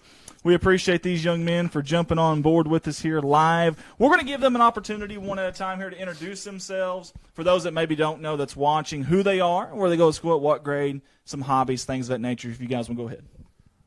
Go ahead, Grady. Grady Pennington, 12th grade, senior this year. Play for Corning, obviously. He plays for Corning. Yeah, He does. I told you. Oh, yeah. What do you like to do, Grady? You have any hobbies? Hunt, fish? Hunt, fish, stuff like that. You a duck hunter? Yeah, a little bit. You got a few cattle too, don't you, Grady? Yeah, a little bit. That's what I thought. A little bit, yeah. Not too much. I'm Jackson Davis. I'm a senior. I play football. And, For Corning? Yeah, for Corning. And some of my hobbies, I just like working out. Just about it. There's nothing wrong with that. We got nicknames Road Grader Grady and Action Jackson with us today. So, man, the hair, I've got to ask you guys, is that a choice for both of y'all? Or did the girlfriend say, hey, we want your hair like this? Or maybe mom's or dad? What's up with the hair? I know Jackson's got a girlfriend. Yeah. Grady, you got a girlfriend? No. No, he's got girlfriends. Friends, yeah. Tell Smooth. Tell everybody what you told Bart. I forgot. Yeah. All fair. The curls. The curls get the girls. That's right. Hey, That's right. that's what it takes, man. I better not ever go single. I can tell you that. I'm in a bad shape. Yeah, I'm in trouble if that's what it takes. I hear you, man. Oh, man. Does the hair, I mean, all joking aside, but does all that hair kind of, is it hard to get a helmet on? Is it get like kind of pinched in there? I mean, what do you do? How do you get the helmet on? Do you put it back? Does sometimes. You just kind of like Slick it tuck back, it, yeah. tuck it back. Some people wear like bandanas or Yeah. Do y'all whatever you realize call how Oh. much money you could save on shampoo if you get your hair cut like mine? No, keep the Yeah, hair, but I yeah. want y'all to wear bandanas. Bandanas? bandanas. Like Do a it. Can like we a get them some do-rag. bandanas? Yeah, do-rag. Do-rag. Oh, That's man. what it Rags, needs. yes. Like the Bash Brothers on the Mighty Ducks. Yeah. Yep. Yeah, Yeah. there you Horrible go. comparison, but yeah, exactly, just like that. But, will Coach Shelton allow that, you think? I don't think he Probably he'd not. No, appreciate probably it. not. Coach, please. And then after every play, when you come off, take your helmet off so we can get you on camera. Yeah. Okay. Yeah. And do your hair. Yeah, do your hair. Like a Pantene Like commercial. a Pantene yeah. Pro V, you ain't got to look back. Or Yeah. Yeah. Okay, let's let these guys get back to what they know.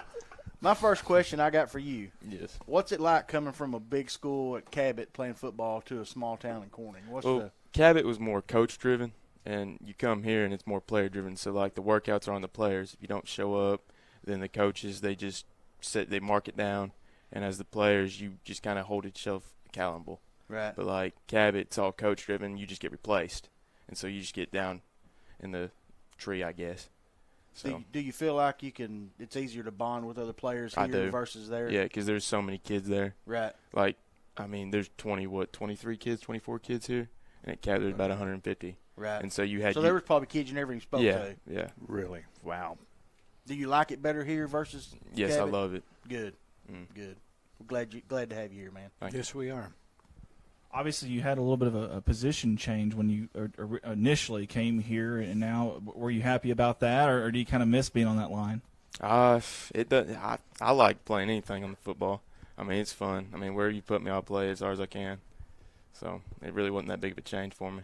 I've made the comment several times, I think on broadcast and the people, you have stepped it up this year. Thank you. Not saying you didn't last year, but I can Yeah. tell a big difference in you this year than Thank last you. year. You too, Grady. I told somebody, I think I told you 10 more yards, I think you would have caught Gaines last week. Yeah. You was gaining on him, buddy. Yeah. So let me ask you this: what class are both of y'all currently supposed to be in right now? Right now, probably Miss Price. Probably. Yeah. Probably. No. I'm not really sure. Yeah. Yeah, I'm supposed to be in AP biology. Oh. Cool. Hey, you're welcome. Yeah, thank you. What's your plans after school? I'm going to college. I don't know where yet, but I'm probably going to go to college. Anything you're looking to get into? Probably business. Business. I don't know what in business, but probably business scholarship, something like that, or business degree. Grady, any future plans? Probably farm or, brain surgeon, something like that. There you go. See you That's being a what brain Mark surgeon. did. Just don't let that hair fall down there. Yeah. Yeah, then he could wear his do-rag while he's doing surgery. That was a joke. No. None of that for me. You watched. 10 years from now, he's going to be You're something right. big like we'll that. have him back on the Yeah. program. And Now, Grady, you hadn't always went to Corning School, right? Yes, sir.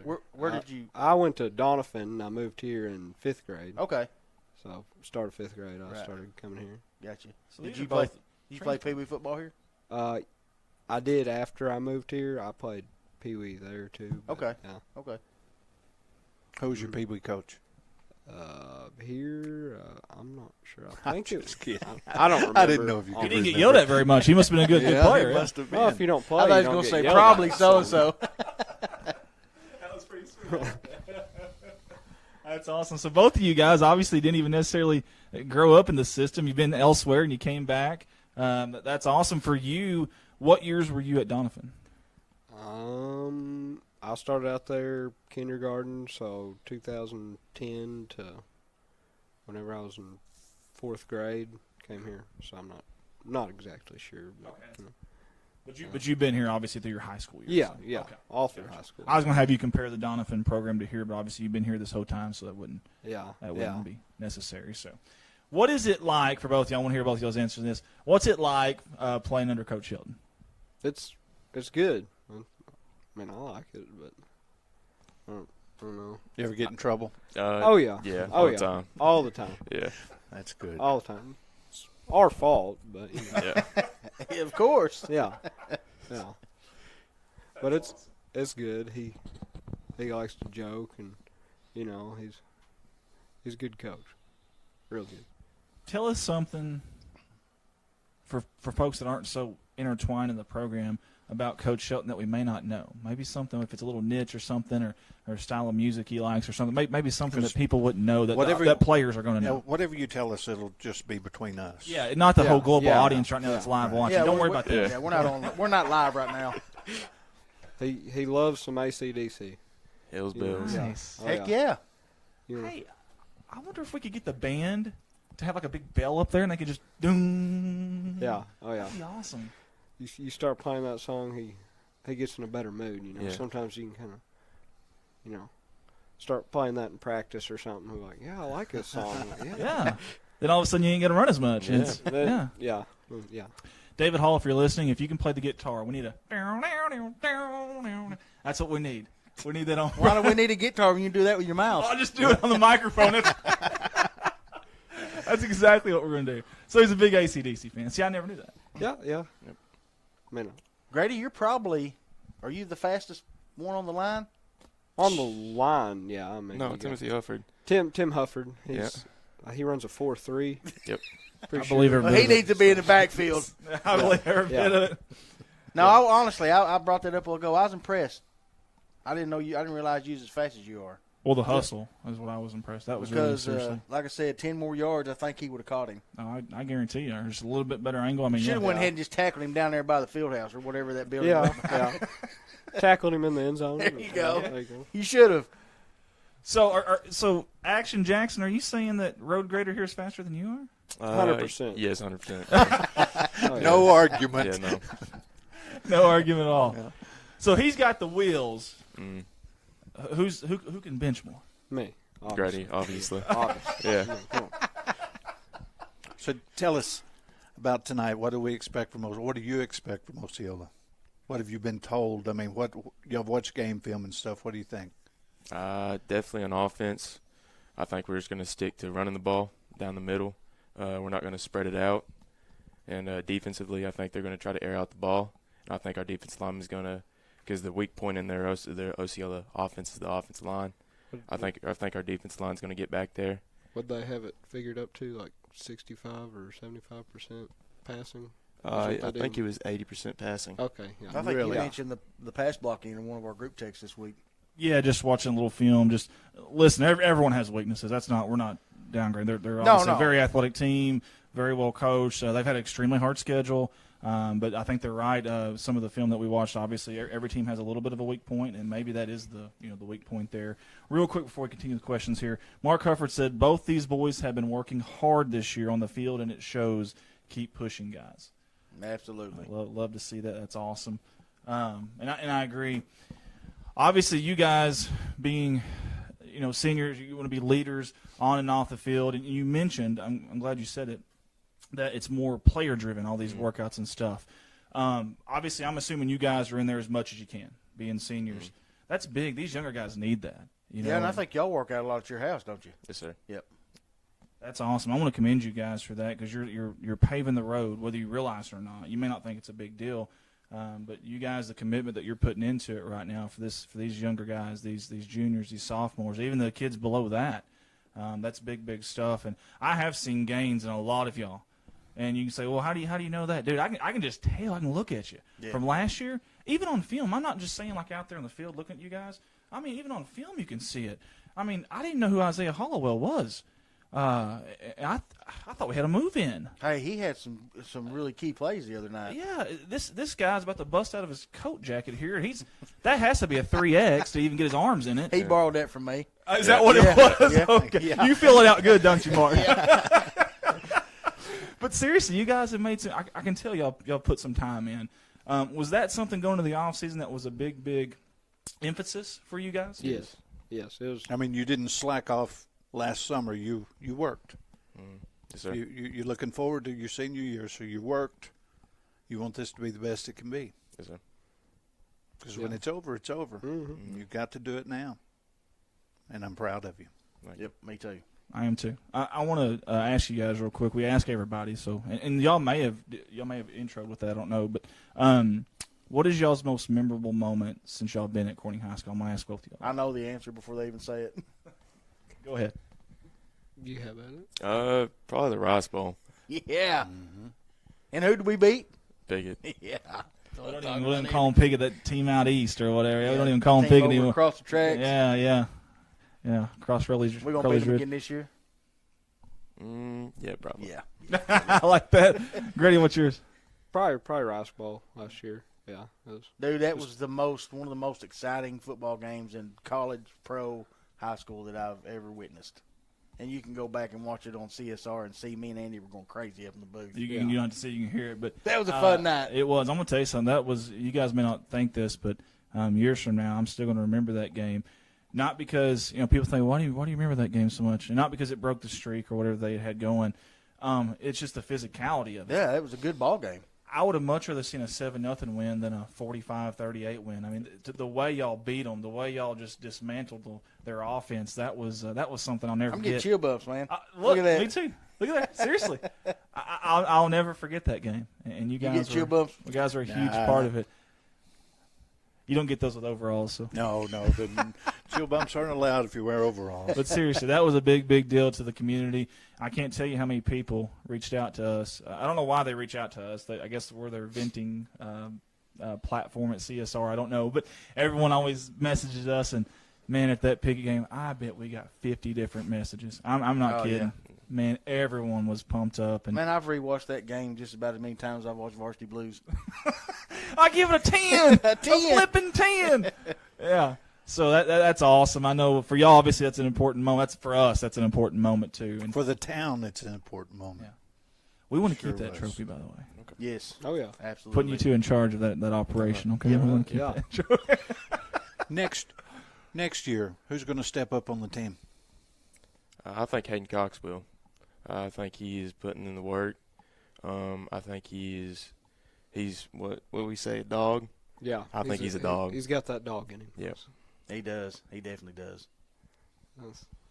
And that's cool. I haven't heard one negative thing from the sophomore class about the senior class, because I don't know if y'all realize this or not, but a lot of times when sophomores come in and start getting playing time, sometimes the seniors don't really accept them as well, and it's May just not a be one weird this year. situation, weird scenario. And I haven't heard. I think you guys have opened your arms, and they're part of the brotherhood.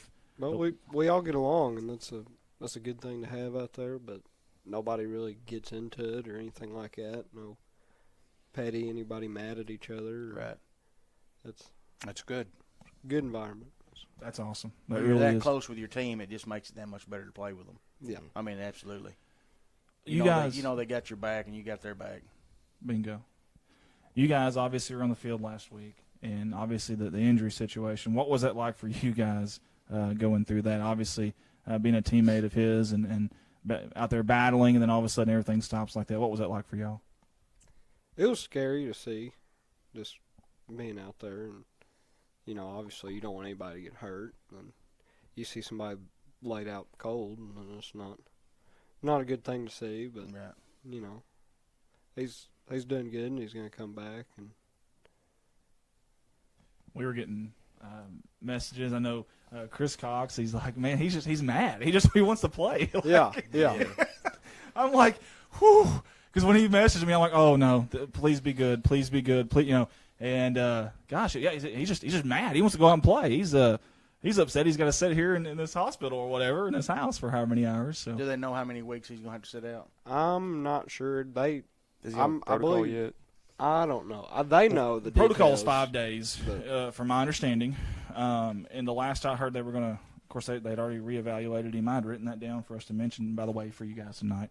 The update was he'd seen the doctor. His face, of course, still bruised, had a headache. But once the headache, once it finally ends, I think then you start the protocol, like you guys mentioned, the 5-day. So he could possibly be back from Manila game? I think so. Yeah, I think so. Don't Maybe it hold us depends to on when that or that- nothing, but Yeah, I'm depending on not the headache. sure. Yeah. But I surely wouldn't rush it, for sure. No. Mark says, I need to correct them. Timothy is now running a 3.95. 3.95. Yeah. That's okay. faster than Bo Jackson. My Yeah. goodness. Timothy Huffer just went up the draft boards, and he's not even been in college Hey, yet. as a big a kid as he is, if he could run the ball that fast, oh my Lord. Coach Shelton, if you're watching, we want a Timothy Hufford at fullback on the 1 yard line later in the year and a handoff to him. If we can Yes. get- and I want Timothy to dive over. No, I got a better idea. Put Ethan at fullback and let him block and let Timothy be the tailback. I like it. Yeah, I don't want any part of that. Several people watching right now. We appreciate you guys for tuning in with us. Guys, take me through a game day for you guys. Obviously, the game days are on Friday, so you have classes. Take me through your entire game day if you don't mind. So, like, when you get out of class, what you guys like to do. If you like to just go be somewhere away from everybody, if you like to listen to music, if you come back to the field house, Do you go have through a that. ritual? Do Oh. you have something that you do every? Yeah, go through that for us if you don't mind. We get out of class every game day. We always go eat Subway. We've done that for a while, but yeah, always. What do you get? I get? Don't tell me. Oh. He gets a Italian urban cheese. He does a foot long because he's a big Yep. boy. Yep. He's going to go turkey breast, Nope. American cheese. No, You are today, though, right? Italian BMT? no, Nope. no. Do He looks teriyaki like the- chicken. Hey, that's good. That's a good one. Chicken. It's good. What about Yeah. you, Davis? I do like 3 meats. Yeah. I There you do go. chicken, steak, and bacon. Heck yeah, man. Yeah. Those poor folks at Subway. Extra They're out of cheese? meat by the time these kids come through there. Do you get them toasted? Oh yeah. Oh yeah. Gotta melt the cheese. Have to, yeah. So after Subway, after you eat, is that like what time is that roughly? 12ish. 12:30 usually, because we Yeah. sit there and talk a little bit. and, Okay. So you got some dead time after that. What do you guys typically like to do there? we usually just head back to the field house and kind of sit there and talk and do whatever. And by that point, a lot of the underclassmen will start coming in, the younger guys, and we'll just all sit there and talk and get ready and stuff like that. Whether we're playing at home or away, it's just. Besides the Subway, do either one of y'all have a superstition? I mean, like, no, not really. You wear the same socks or? I mean, no. No, You? no, I don't guess so. Mine is every morning. This is cheesy, I know, but I don't care. I put my right shoe on every morning to start the morning off on the right foot. Before you put your pants on? Yes. You put your shoes on? Sure do. That's weird. First thing, right out of the shower. Oh, yeah, you wear bell bottoms now. I do. I do. It's a good look for me. I'm not gonna lie to you. I bet. It is. Now you put the bell bottoms in the afro, man. Oh man, if I can get that, I gotta find an afro to fit this head. That was the problem. I don't know if y'all see Like that. the Fonz on the Waterboy. He had an afro, didn't he? In that movie? No. Did What? he not? You sure? That's a cool story, Bart. Do you have any more? I'm about Let's get back to the I'm kids. about to have a cool story. You laid on your back from a backhand. Do you guys do under Coach Shelton? Do you guys do a lot of film study through the week? Yeah, Yeah, a lot. Is that something that he leaves up to you guys, or is that something y'all do kind of in a group setting? Or? Well, he holds us accountable to it, and if we're not watching enough film or anything like that, you're going to get a talking to, obviously, and you're going to get punished for it. But I mean, That's good though. Like, but the team, the team holds accountable too. It's coaches and the team. It's just, but some people do and some people don't. But it's. you guys have some new coaches, obviously, on the sideline this year. Tell us a little bit about these new assistants. Well, Coach Connor, he really doesn't signal for us, but I know he signals for the skills, and he's a good coach. And then Coach Kyle signals for the offensive line. He does a very good job with the linebackers and the offensive line. Telling all of our secrets. Yeah, right, man. telling all of our secrets. Yeah. What is the signal where they shake You their can't give it out. I mean, where they shake their heinies there? Have you seen that? I haven't seen the Heine shake. Everybody in the stands I was haven't talking seen the about that Heine the other shake. night. I haven't seen the Heine Oh shake. yeah, they were doing it. I think Rich just does that in the mirror in his overalls, and that's why he's. No, they were talking. Somebody up there That was in so front of the wrong. press box was talking about it. Oh, you Yeah. were Hey, right. listen. Hey, He everybody. did have an afro He on did. Waterboy, didn't he? did. Here you go. Here we go. All right, Bart folks. wants to. Right there, Henry Winkler, the coach in the Waterboy, had an afro. Yeah. Boom, Andy. This Now whole, you tell me another cool story. this whole program has just went completely off the tracks, folks. I I apologize. don't like somebody telling me I'm wrong when I know I'm right. You're not at home, so you can be That's right. exactly right. Oh man, so you guys obviously you have your film study and such. What you'll have practice as soon as classes are over for Yes. like the underclassmen. So that 3-ish, I guess. 217. Yeah, 2:17. We got there.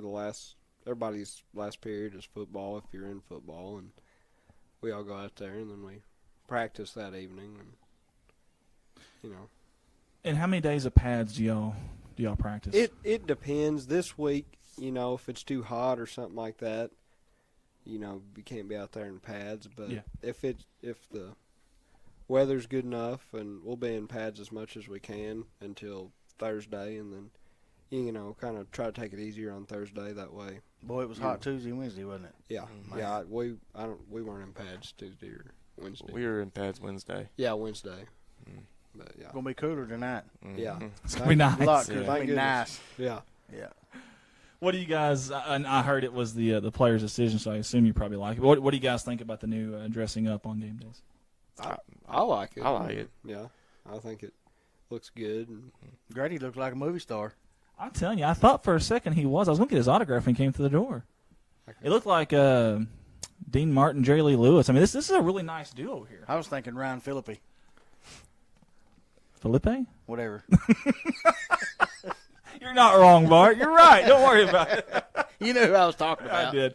I did. But I do like the look, and I'm sure you guys have probably heard a lot of the older generation. That's what they did. Yeah. On game days, and I know all of them like it. We've gotten several comments, messages from them. We used to have to ride the bus in our time. Do y'all wear that to the away game. games? Or No, No. we have a set of clothes. We have those dry fit shirts. And Yeah. we just wear our shorts and So our warm up shirts there. Gotcha. nobody warm up in those shirts. I think Coach Shelton had said something. He's like, man, we had this great idea. We got these nice shirts, got together, and then they wanted to dress up. So we got all that, and then they wanted Hey, they wear their shirts to the game. it's still good. It's still good. So I like that, though. I really, really do. Guys, it's 9:06. I don't want to keep them too much longer, especially them having go class. Please. He wants to stay here to Grady was really time. quick. Yeah. Grady must have biology next. I probably can't even spell biology. There you go. So there you go. Does both of y'all have Jack's mom in class? No, No. I don't. No. Neither one of you do? I do. You He do. does. She hard on you in class? Yeah. Yeah. Have you all read this book? No. Y'all They need to can't read read, Rich. it. Well, They can. They Well, he can. can't spell They've got biology, it. so you know he can't read. Just not very well. Yeah. They're bright kids. They Dave- really are. David Wilson, class of 1980, was probably just like you guys were. He was a defensive lineman. But not as What? much hair. Yeah, No. I was thinking that I don't same know. exact thing. No, David always had a haircut, but one of these days, one of y'all might be a writer and be here. We'll be talking Oh, to you he's on gonna the be a phone. surgeon. Yeah. Oh, a surgeon, brain surgeon. He's going to be a brain surgeon / cattle farmer. Yeah. Yeah. Don't wash your hands in between. That's right. Switch out between jobs. Yeah. That's very versatile. It's very versatile. Hopefully not as agile and hostile on that football field is what we're hoping. So we were really excited. We love covering you guys. We enjoy it. We really, really do. It's so much fun every week. What I love, man, it didn't matter what the score is. You guys are absolutely, you're giving it all out there. And it's fourth quarter. I know the Earl game, it seemed like we kept having like just an emotional play that just like went against us. Right. You guys kept fighting right back. Yeah, And it's like, I love that, man. I don't care what I really don't. I say this a lot, but I don't care what that scoreboard says. Is we've got good kids out there. You guys keep fighting. We're going to be proud of you. I promise you, we're going to be proud of you. And we've seen that all year, and hopefully we can continue to see that. Do you guys have any closing statements here before you get off? Anything you want to say, or anybody you want to say hi to? If you got a girlfriend, maybe, or Katie. No, I'm good. Katie Hampton. Yeah. I did see Davis yesterday. He was at senior day. We had senior day for the cheerleaders, and he was there supporting his girlfriend. Yeah. Yep. Thank I'm you. glad he good was job, there. action. Hey. I like it. He don't walk the straight and narrow. His dad a jerk the knot in his hind end. Yeah. I guarantee you. Yeah. His dad's a character. I like your dad. I I've really, known really Brad do. all I his like life. your dad. Yeah, he's a good dude. He's funny. He's a funny dude. He is. He really is. He reminds me a lot of his dad. Oh yeah. Yeah. That's the way Jerry was. Well, guys, that's two of our senior football players right there, Grady and Jackson. Up next, Good luck tonight, guys. we've got former coach Don Sharp. He's going to do a phone interview with us. Y'all stay with us here. You're watching Good Morning Corning. We'll be right back.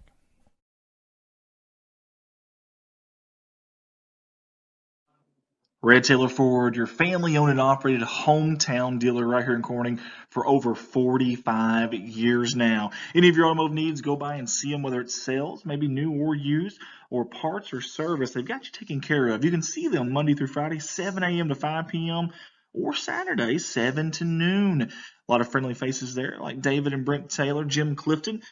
Or you can call those fine folks at 870-857-3516. Find them on Facebook. Find them online, www.redtailorford.com.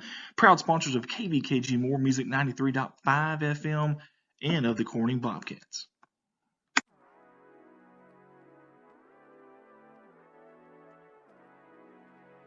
KBKG More Music 93.5 FM. Corning's hometown station. That's what you're listening to right now, and we appreciate you for tuning in. Hey guys, if you want to tune in every Friday night during football season, we'll have all the Corning Bobcat football games live on your radio waves right here. Also select basketball games, baseball, and softball games. That's right here, More Music 93.5. Also, we want to say thank you to Jim Atkins, owner-operator at KBKG, for all he does and for allowing us to do this radio show this morning, and Amanda Sutphin for all of her help, and Rob Barnett for all he does as well. Again, KBKG, More Music 93.5, Corning's hometown station. Go Cats, go. You're listening to Good Morning Corning, our new radio station here in our hometown of Corning, Arkansas, hosted by myself, Andy Earls, and co-hosted by Bart White and Mark Hufford, right here on KBKG, More Music 93.5. Look ahead to more of these radio shows, and your current show will be back on very shortly. Thanks for tuning in.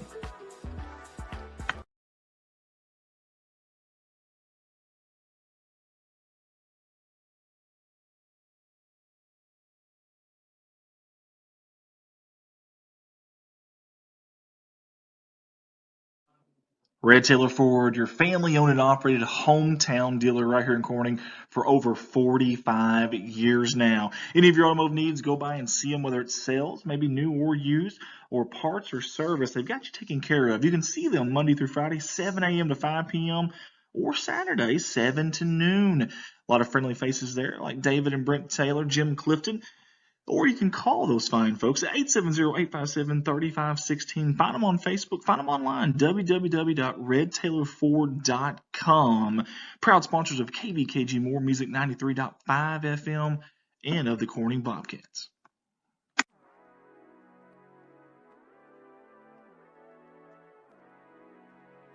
KBKG More Music 93.5 FM.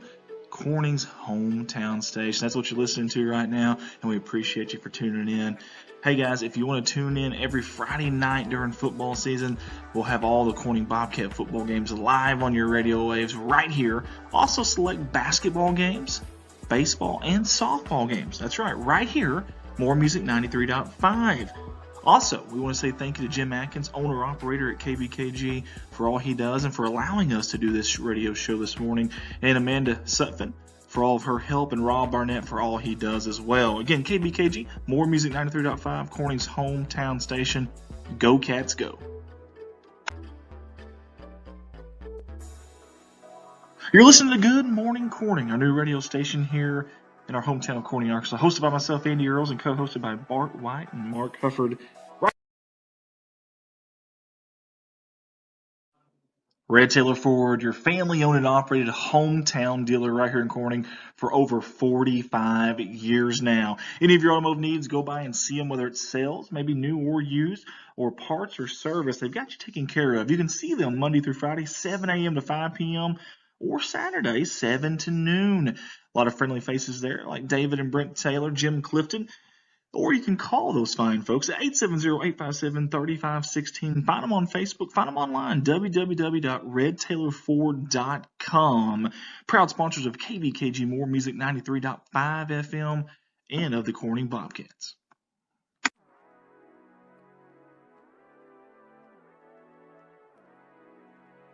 KBKG More Music 93.5 FM. Corning's hometown station. That's what you're listening to right now, and we appreciate you for tuning in. Hey guys, if you want to tune in every Friday night during football season, we'll have all the Corning Bobcat football games live on your radio waves right here. Also select basketball games, baseball, and softball games. That's right here, More Music 93.5. Also, we want to say thank you to Jim Atkins, owner-operator at KBKG, for all he does and for allowing us to do this radio show this morning, and Amanda Sutphin for all of her help, and Rob Barnett for all he does as well. Again, KBKG, More Music 93.5, Corning's hometown station. Go Cats, go.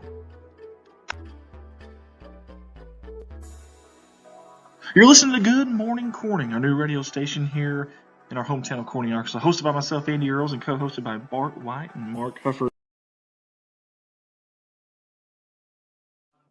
Red Taylor Ford, your family-owned and operated hometown dealer right here in Corning for over 45 years now. Any of your automotive needs, go by and see them, whether it's sales, maybe new or used, or parts or service. They've got you taken care of. You can see them Monday through Friday, 7 a.m. to 5 p.m., or Saturday, 7 to noon. A lot of friendly faces there, like David and Brent Taylor, Jim Clifton.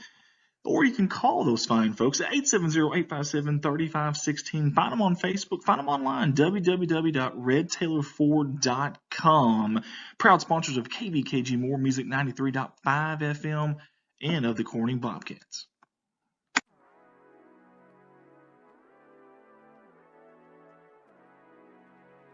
KBKG, more music, 93.5 FM, Corning's hometown station. That's what you're listening to right now, and we appreciate you for tuning in.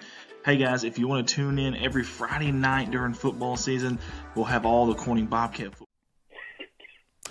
Welcome back. Good morning, Corning. We're live here at KBKG headquarters here in Corning, Arkansas. I'm your host, Andy Earls. That's right, hostess with the mostest. Alongside me, Mr. Bart White and Rich Martin. We have got a special guest with us right now, Mr. Don Sharp, former coach here. I'm going to allow Bart and Rich to take over here while I monitor some audio. Thank you, Andy. You're welcome. Coach Sharp, Yes, sir.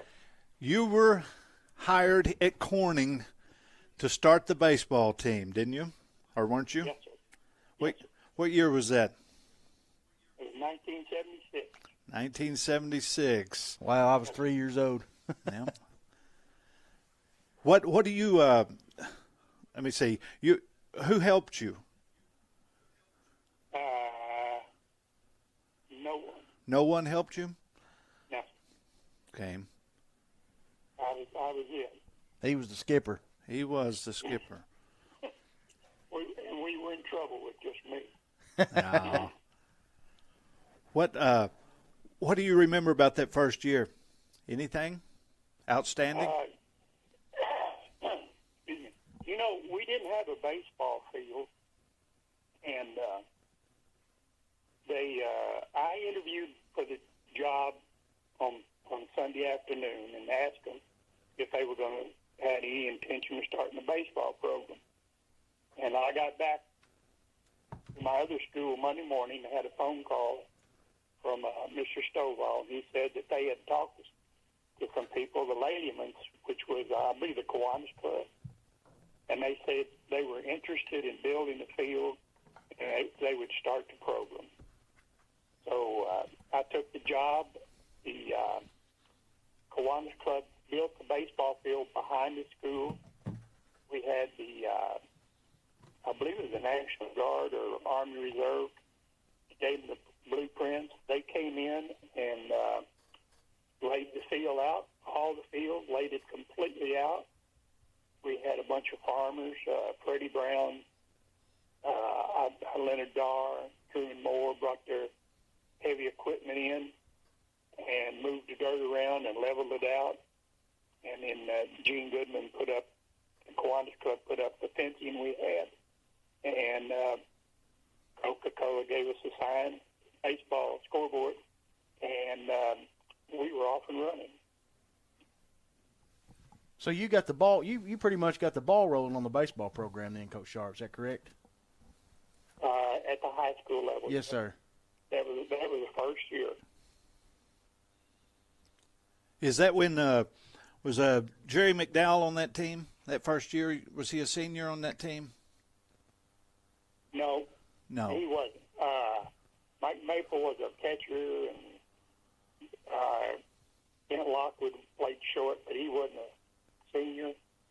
So it was just, David Collins was one of our outfielders, and we just, they did a good job for us. We, had to, like anything, and when you start a program, you have to build from scratch. And I don't know if a lot of people realize this or not, but I think Richie's dad, Freddie, was really involved in the Little League program out in Corning.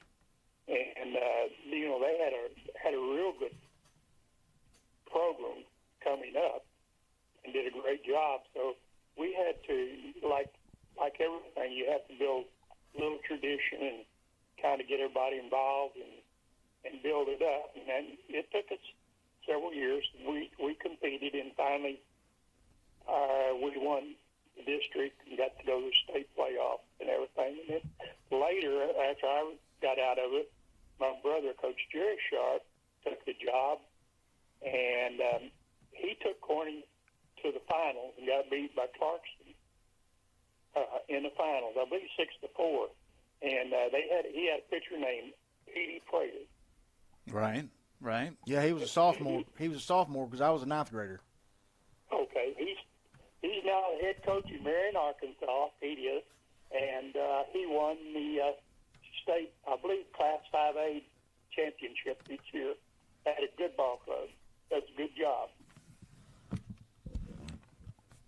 Yeah, we had a very, very good team. We had a lot of good baseball players that year. Actually, the next couple years too. Yes, you did. I really enjoyed playing for your brother. Which me and Scott grew up together, and I was over at their house a lot, and he was over at my house. So I mean, I was around him pretty much all my life, since kindergarten. Yeah. Well, Scott was a pretty good ball player. Yes, he was. He was a great catcher. Excuse me.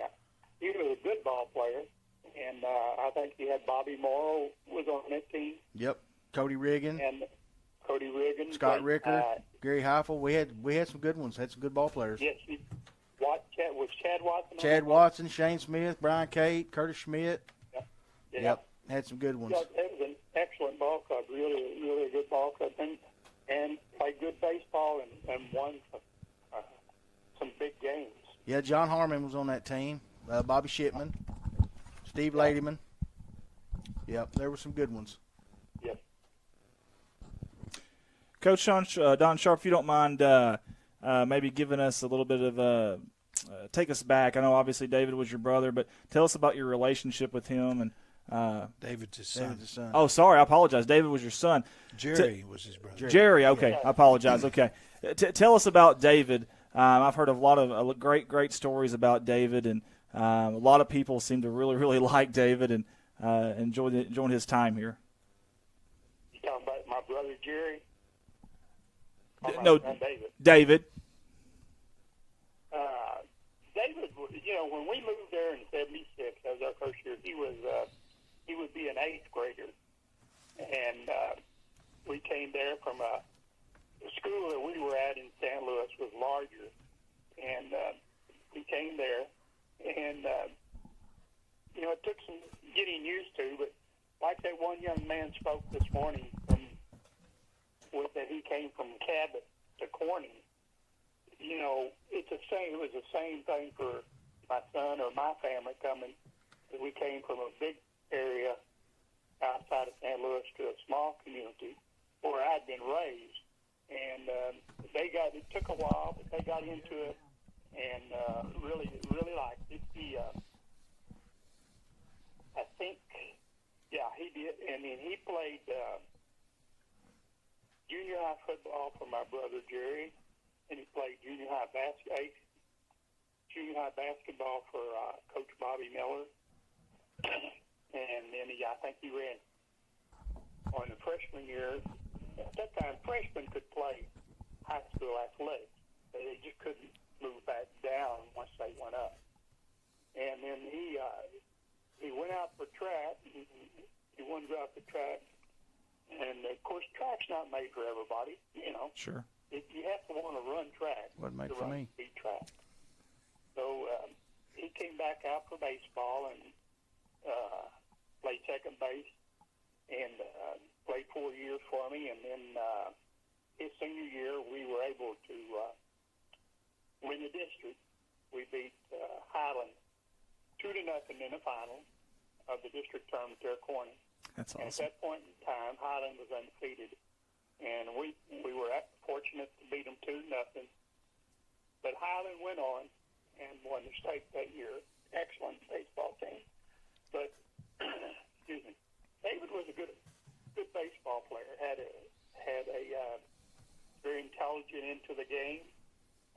But we had a very good ball club that year, and he played second, and then he batted second for me. He could handle the bat, move people around, had a good eye for the plate, and things did a good job there for us. Blake Goodman was our leadoff man, and with Blake get on, he had speed, so we could move him around and get him into positions where our batters like Billy Hoggard. Billy Hoggard was our pitcher. But that game, Dow Woolard pitched. And Dow he pitched a really great game that game. And so Mark Brownfield would bat third. I think he batted fourth. And then we had like Joey Heron batting third. And so if we could get somebody on second, we had a good chance of getting a run in and everything. But we played good defense. We had Steve Miller played short. He played 4 years as shortstop for me. Wow. And excellent job. And not only played shortstop for us, but he played defensive end on our football team and was just he was a fighter, boy. We used to run plays at him just to get him used to blocking that, knocking that, closing that hole up. And, boy, we'd wear him out, and he'd just get up and be ready to go again. So, good people. David was a good basketball player. Good basketball player. He played 3 years started 3 years for Coach Brown there as a guard, and was a good basketball player. On it. Coach Sharp, please. I was going to ask you, I know you coached baseball, basketball, and football. Which one was your favorite sport to coach? Well, that's hard to say. I enjoyed all of them. And honestly, since I retired and stepped back and looked at it, I wasn't very good at any of them. I was very fortunate to have good kids, and like David Wilson said this morning, they listened to us, and they bought into what we said and told them, and they would do it, and that made us successful because everything we did was very simple. We could bring back those players right now and put them on the field and tell them we wanted to run this, say 28 sweep or whatever, and they could run it, and they would know how to block it. Right. When you worked with Coach Campbell, weren't you mainly defense? Weren't you the defensive coordinator type back then? Yes, I was. He after my first year, we sat down and we talked, and he said, "Well, I'd like for you just to take over the defense." And I said, "Well, okay, Coach, if that's what you want." He said, "Yes." So I became the defensive coordinator. We talked back and forth. Our defenses were very simple. We ran a base 5, everything come out of the 5, and then short yardage or goal line, we went to a 6. Now, when I came out of St. Louis, I brought a couple things with me on defense because I was defensive coordinator in St. Louis, and Coach Campbell let me put them in, and so we adjusted those. Now, when I say we ran a 5, we ran a 5 defense, rover defense, what we call, and Donnie Hopkins, a while ago, he put a comment on there. Donnie Hopkins played rover for us on that defense and did a great job for us. But I did do that, and then each year, we made adjustments out of our defense, and we depending on who we played is how our adjustments would go, and sometimes we might play somebody that really played a defense, and we had trouble with it. So next week we might take what they did to us, and we might incorporate it into our fire defense to where we could use it in an adjustment for it. So, I wasn't all that smart. I took a lot of things that people did to us, or I watched went to clinics, and I saw what people did, and Coach Campbell was very, very good, and he would let me put it in, and we'd try. Coach Campbell was a great guy to work for. I mean, he was, he really was, and not only that, Coach Campbell was one of my best friends, not just in coaching, but all the time. We shared things, and his family and my family kind of grew up together. And, even after football, both of us retired during football season. We'd talk every couple of weeks about games and what this team did and what that team did, and we talked about the Razorbacks and things. We just had our relationship really grew. When Coach Campbell made the decision to leave Corning, you went with him, didn't you? Yes, sir, I did. No questions asked. You just went. I mean, like it. I don't know, like you were supposed to. I mean, was that what you wanted to do? Yes, I did. He came to me and asked me to go with him. And I said, "Are you sure, Coach?" He said, "Yes, I want you to go with me." I said, "It won't be a problem." That's Didn't great. take you long to answer that, did it, Coach Sharp? Sir? It didn't take you very long to answer that question, did it? Not at all. Because we had such a good working relationship, and he was such a good friend, and I enjoyed working with him. We had developed a relationship where we kind of knew each other, and I knew what he wanted before he said anything. I don't know if that makes sense. Sure. But I could realize and do things before he would say things, and so we understood and we worked together, and it was really, I was with him 15 years, and it was 15 years. I was in business for 39 years, and it was 15 of the best years I've ever had in my life.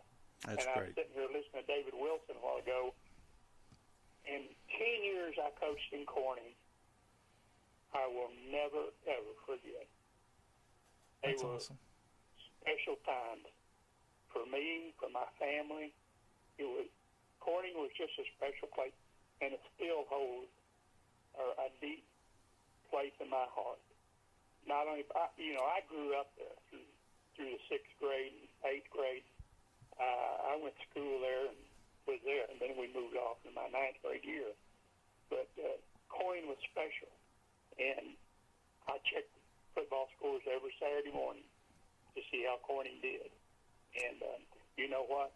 They're going to do real good because Coach Felton is doing a good job, and he's a good man, and it's going to take him maybe a year, a couple, but he's going to do real good. Just give him time. I agree with you 100%. Yeah, these players seem to look to Coach Shelton like they looked to you and Coach Campbell. They really like the coaching. They really enjoy playing for them, or playing for you and Well, Coach. that's great. Listen to David Wilson, and you can, by listening to him, you could see how intelligent he was. Or is. You know what I mean? Yeah. He is. And Yeah. the thing is that his whole class, those 10 seniors that he mentioned, were all like that. One became a doctor. I think David Phelan became a doctor. Tom Kimball became superintendent of schools in Little Rock. The others, I think Luger became an engineer. So, these guys were, when you told them something, you didn't have to worry because it hit. They understood it. And if I'm not mistaken, their sophomore, 9th grade year, I don't think they won a game their 9th grade year. Right. When they were seniors, they were district champions. That's wild. So it's like David said, they bought into the process and the tradition of those people standing along the sideline. And at that time, we didn't have a track. We had a cable. And Right. people stood, it's probably 5 yards behind us on the sidelines doing everything we did. That's awesome. Of course, you could hear what they said, and some of it wasn't very good. Yeah. Officials probably didn't like it. Probably not. They definitely wouldn't like me and Andy down there. At practice, when we would practice out behind the school, like talking about that lightning hitting that goalpost, Yes, sir. I still remember that. And not only that, I don't think I stayed. I think No, you didn't. Raven You Oy- took off. Raven Oy was our manager, And he and I left and ran to the bus garage, got in their Coke, and sat there and drank a Coke. He said, "Are we going back?" And I said, "No, we ain't." So they finished practice, but we stayed in that bus garage and drank the Coke and watched them. But lightning scares me to death. It still scares me today. I don't want anything to do with it. But what I was going to say is that, those guys were just, it was really, they just took it and ran with it. And we would practice right out behind that old field, out behind our dressing room facility. We would have dads to drive up in trucks, pick up. They would pull down and sit down with chairs or tailgate, and they would sit and watch practice. I mean, for 2 hours. Do you remember Russell Dean McElhaney out there watching? Yeah, not only that, he would take our center after practice and work with him and show how to snap the ball. Mm-hmm. Wow. That's how important football was at that time in Corning, Arkansas. I mean, guys, it was, everybody was there. And it was, but you know what? It was great. It was really great. It was great 10 years for me and my family to live in Corning, Arkansas, and to be a part of that. And I remember it today. I think about it today. And I was sitting here this morning thinking it Friday as David was talking. And I still, on Friday, I still get a little itch. Yeah. Little feeling about Friday night.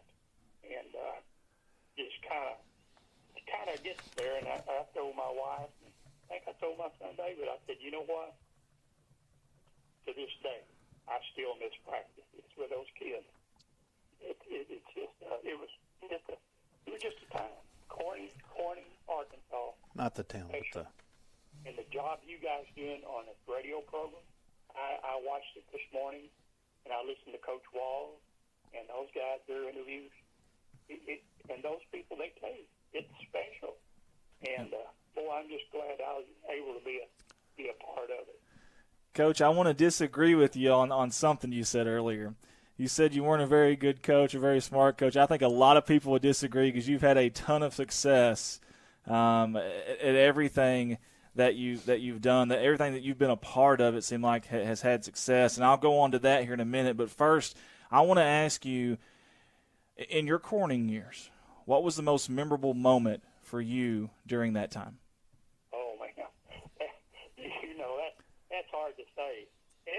To me, and I was sitting there thinking a while ago when David Wilson talked about that we weren't supposed to beat Highland and then Walnut Ridge was the next one, Yeah. But and he's right, He was right. Highland always had talent. Walnut Ridge was always talent-wise and big. Our kids, you know what? They had heart like nobody's business. They thought that when we took that field, we were 7 points ahead. It was our game. There was nobody going to do anything that was going to be different. And we may have been outsized and talent-wise, but you would never know it when it came to the game because, those kids, they rose to the occasion. And, I mean, they played. It's hard to say what was my greatest moment because every Friday night that I was able to take the field and be with those kids, or every Friday and Tuesday in basketball, or every time we played a baseball game, it was a memorable time for me. It was a great, great moment. And, we might, like next week, we might be playing Highland, and they might be sitting at 7 or whatever, 4-0, 5-0.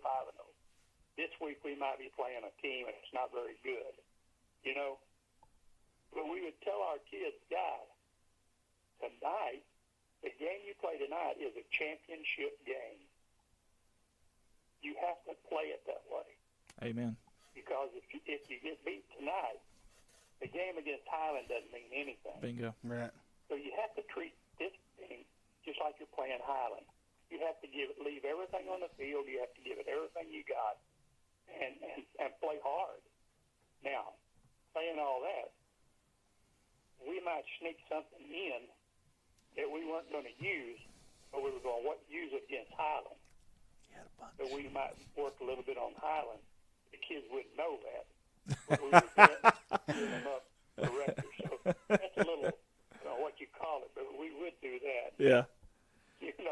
They never knew that. It's just Coach Campbell and I and Coach Ennis, Yeah. Coach Ennis he did a great job for us. Yeah, we had Coach Ennis on. Oh, excuse me. Yeah, no, you're fine. We had Coach Ennis on the other day, and he talked a little bit about his history there. And what was your relationship with Coach Ennis?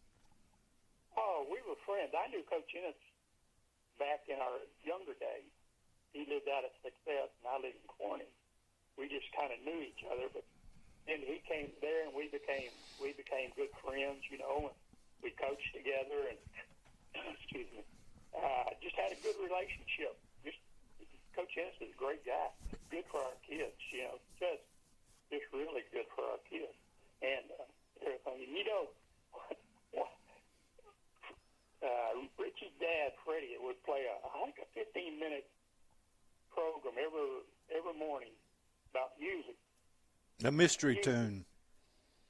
And he had a program on it. If you get this tune, you get a dozen donuts from someplace. Wow. I like Herb donuts. Johnson always won the donuts. Nobody could beat her.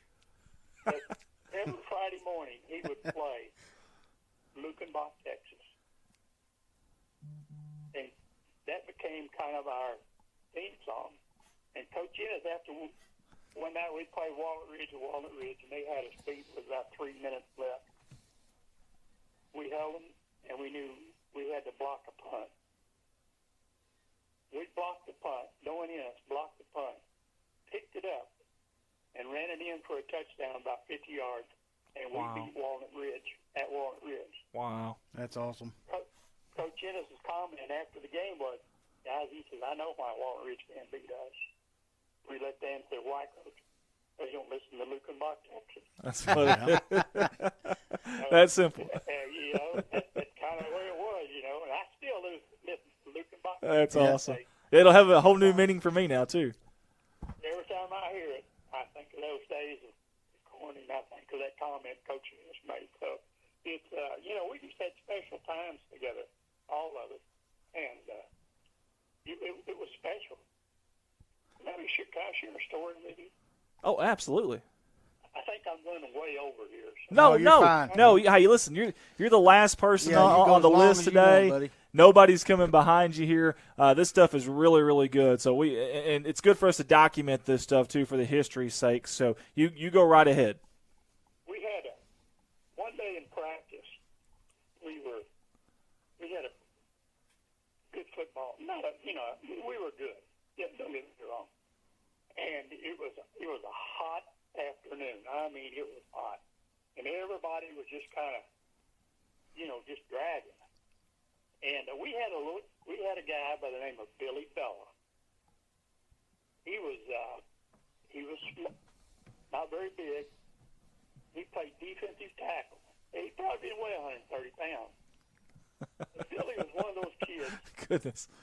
He was going to fight you tooth and nail. I mean, you might knock him down, but next play he's right back in your face. And he was the Corning type of football player. I mean, he would he'd get in the dirt after you and fight you and scrap you. And so he was taking a break. It's about 5 or 6 of them taking a break there, sitting there by us while we were working on a couple of drills, going over some defensive plays or something. And Billy was sitting there, and he had his helmet off. Guys, I shouldn't even tell this. You've already started now. Go ahead. But I'm going to tell it because nobody knows this. Oh, wow. Man. This is really good.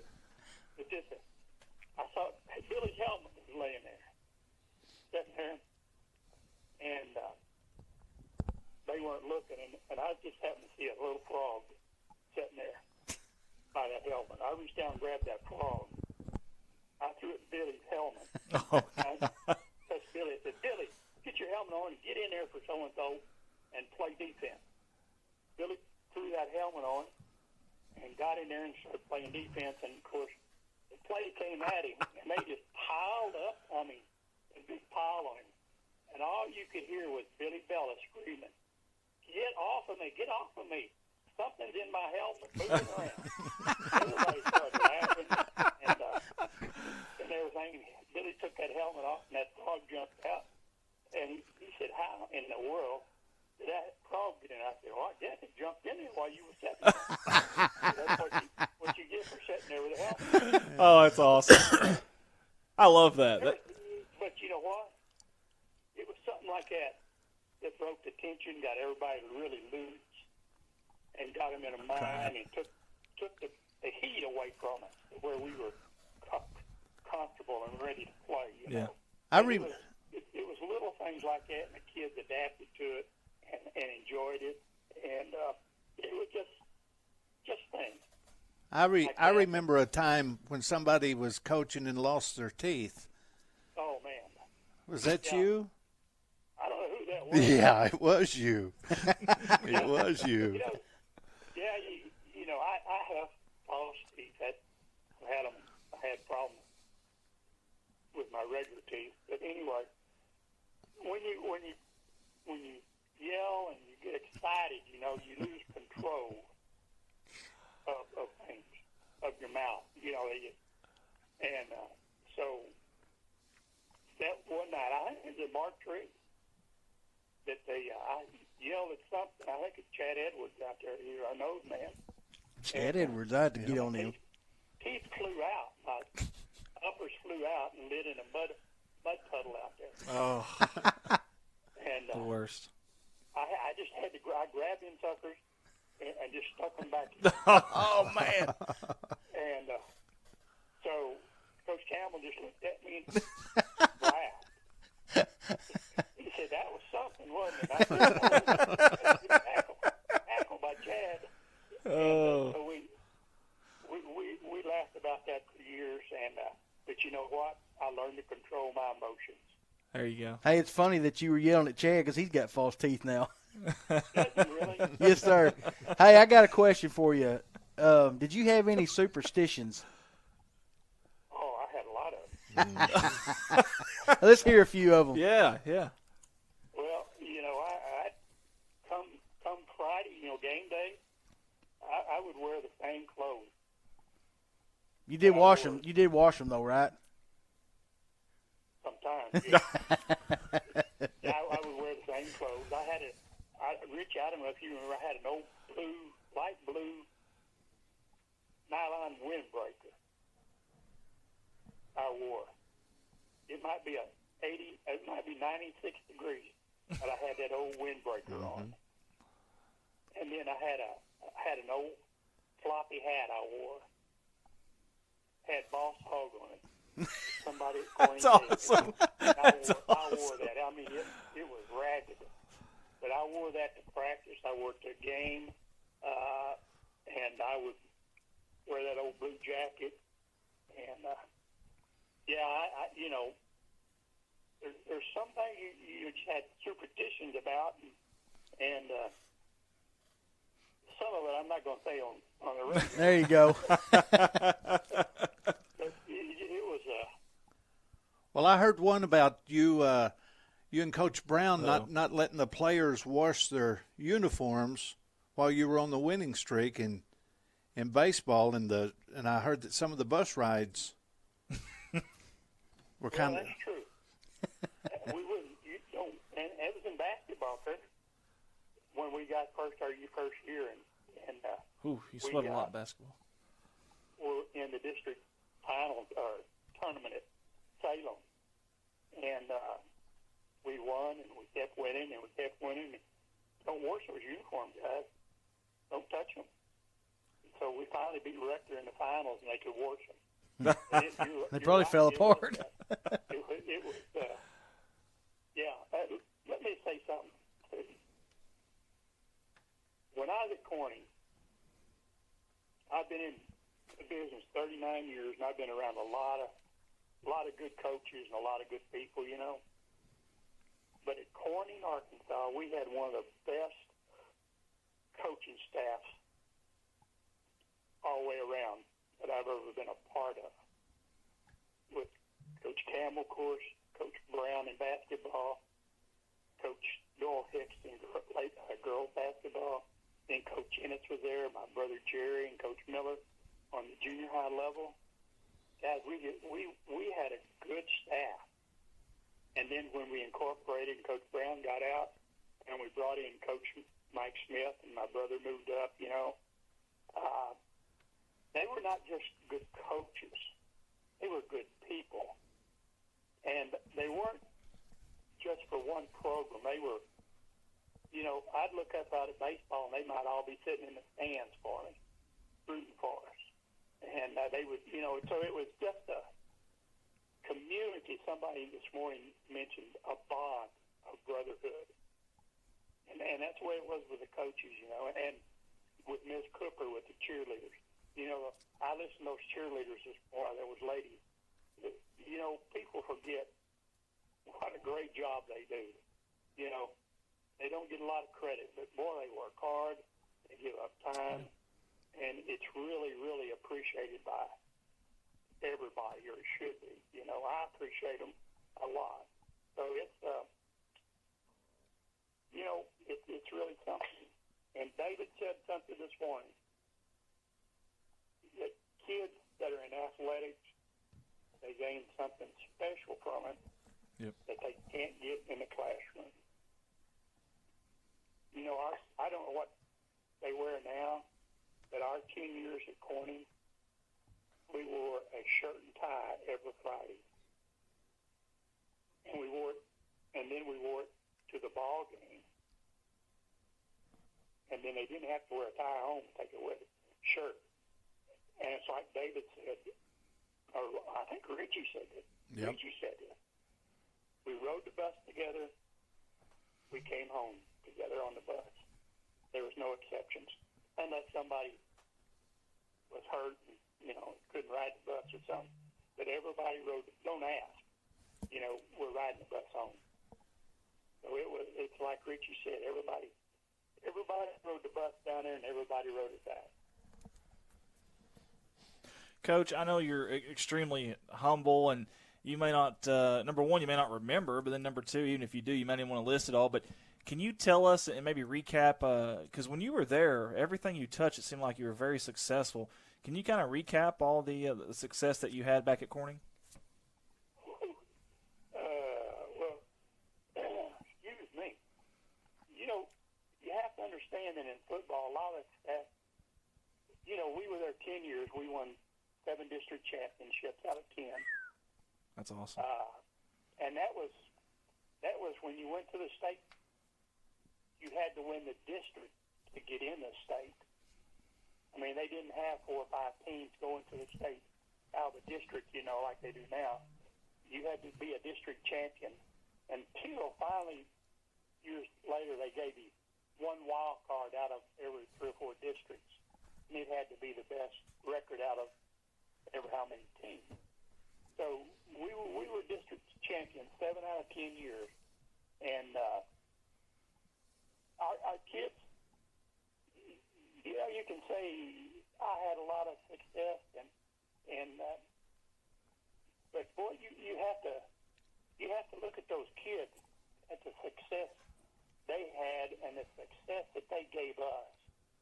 We were successful, and I say kids because I keep thinking of them back then, but as those young men, to what they did for us and how they played, they would sweat, just pour off of them. And it was unbelievable. People just had to be a part of it to understand it, the emotion.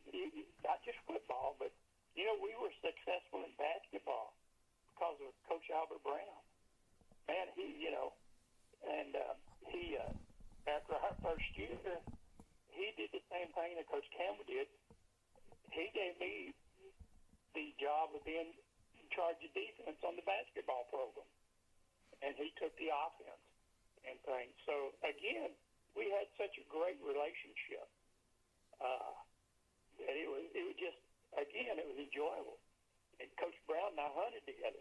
Now, let me tell you this. I don't think a lot of people know this either. Again, this may be one I shouldn't tell. But my first year there, we just been hired.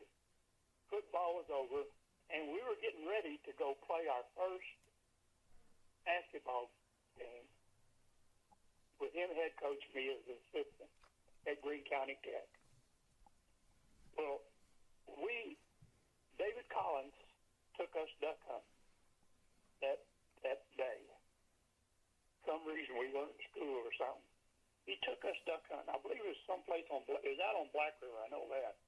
I think it was someplace called Hurricane Ridge. I don't know. But anyway, we went duck hunting. We got to hunt, having a little luck. And finally, we said we got to go. So we started walking. We thought we was walking back to the boat. We got lost. Oh, God. And it was getting close to the buses leaving to go to Greene County Tech. And we kept walking, and we kept looking at the clock, and I said, Coach, we're in trouble. We didn't even play the basketball game, we were going to get fired.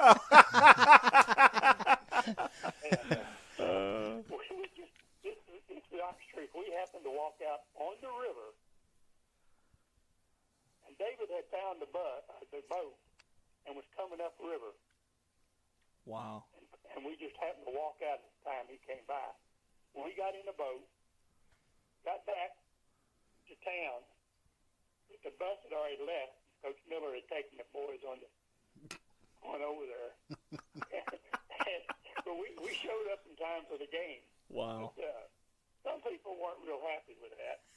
I can't imagine. Hey, you had a legitimate excuse, though. We had to watch about going when we went hunting. And where you went hunting at, too. and where we went. You're right there. Hey, Coach, real quick, what, in your mind, obviously you were very involved with football back then, and I assume you probably still watch some football today. In your mind, what's the one biggest difference from football back then to today? Back then and today? Yes, sir. You know, a couple things stand out in my mind, okay? When we played there at Corning, when we were there, Richie knows this, and probably too, Bart. Our offense was simple. We were just going to line up and come at you. You know, if you and we sometimes they'd point at the guy they're blocking. You know, if you could stop us, that's good. But here we come. Yeah.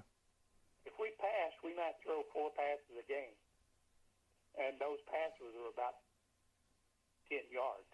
Yeah. You know, and our defenses were simple. You know, we didn't play man coverage because we didn't have the speed to cover it. You know, and that's nothing against our kids. Yeah. We played our secondary was zone. But I'll say this: we kept a guy in the middle defense. We had a free safety that stayed in the middle, and he knew what he better read and where he better be on each thing. You know, and you could watch him, and if they went certain ways, they rotated. You know, so I think as I watch today, most people have gone to a spread offense and spreading everybody out. The quarterback's not underneath; he's in the back. You know, with a one back, and your defenses are spread all over the place. You know, so I think that's one thing that has changed a lot. Is there's no just up in your face and here we come. Now you know that one kid was it Jackson? Jackson came from Cabot. Mm-hmm. Did you know Cabot run the same offense that we ran at Corning? I had heard that, yes. Coach Kimball had told me that once. Yep. They ran the same offense that we ran at Corning. Their kids were just a little bit bigger. But yeah, they played that old get up there and here we come football. But today, and another thing I think that I see is that kids don't really tackle today. You know, We've said that. at Corning, before we ever started practice, they would drill. We run certain drills every day, and maybe 15, 20 minutes of it was tackling drills. Where to place your head, how to come in and put your shoulder in, and head up. Don't be going tackling that leg, you know, and trying to knock somebody down. We worked on it every day, and not only that, we stressed running to the football and game tackling. You know, get up there and knock them down. And now that sounds, that sounds bad. I know in today's, but that's the way it was. You know, get up there and knock them down. Don't hurt them. Don't do anything illegal that's going to get us a penalty. Right. Yeah. But use form tackling and put him to the ground. I saw last week against Arkansas against Missouri State. One tackle. That guy straightened up on that guy. He was going to make a couple of yards for a first down. Yeah. That guy come in there and hit him, form tackled him. Yeah. Drew Sanders. I mean, and when he hit him, he went to the ground. Mm-hmm. Yeah. You know. But then I watched their defense be back the rest of the game, all game. And they weren't trying to tackle anybody. They were trying to get a leg or knock them down or something, you know. I thought, boy, we're in bad shape. So I think a lot of that has to, in my mind, and I think,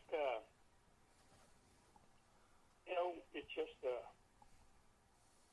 think a lot of things go into it. Yeah. Everybody's not going to be successful. That's and true. you just have to accept that and just think, well, you know what? There's tomorrow. I'm going to get better. I'm going to use what I learned tonight and get better tomorrow. That reminds me of Billy Bella. You might whip him that play. Next play, he's going to be right in your face, and he's going to get after you. So our kids. I just can't say enough about our kids in Corning, about our fans, about Coach Campbell, how he just let me coach. I told him when I came there, I said, Coach, all I want to do is coach. That's it. I said, I'm not interested in doing a head job. I'm not interested in anything. I just want to coach and be the best assistant I can be. And I have a saying, and I believe this, and nobody will ever change my mind. Nobody. Every assistant coach has a dream of being a head coach. But I do not believe that every assistant coach is a good head coach. There's a certain demeanor that certain people have that makes them good head coaches. And as an assistant, you have to realize where you're good and to stay there and be that great assistant coach that a good head coach. And to me, I was a good assistant coach. I really think I was. Head coach, not as good as I was an assistant. But I always thought I was a good assistant coach. And my coaches, Coach Campbell, Coach Brown, let me be a good assistant coach. And not only that, they'd listen to you. And they would not make, if they got onto you or they didn't agree with you, they didn't do it in front of kids. They would wait till you and them were alone in some office. And then they wouldn't scream and holler at you. They'd just say, what do you think? And we'd talk about it. And then they might say, well, I agree with you. Let's try that. Let's keep doing it. Yeah, Or that's they really might good. say, no, I don't think that's good. I'd say, okay. So it was just, it was a good working experience. And I'm glad I was an assistant coach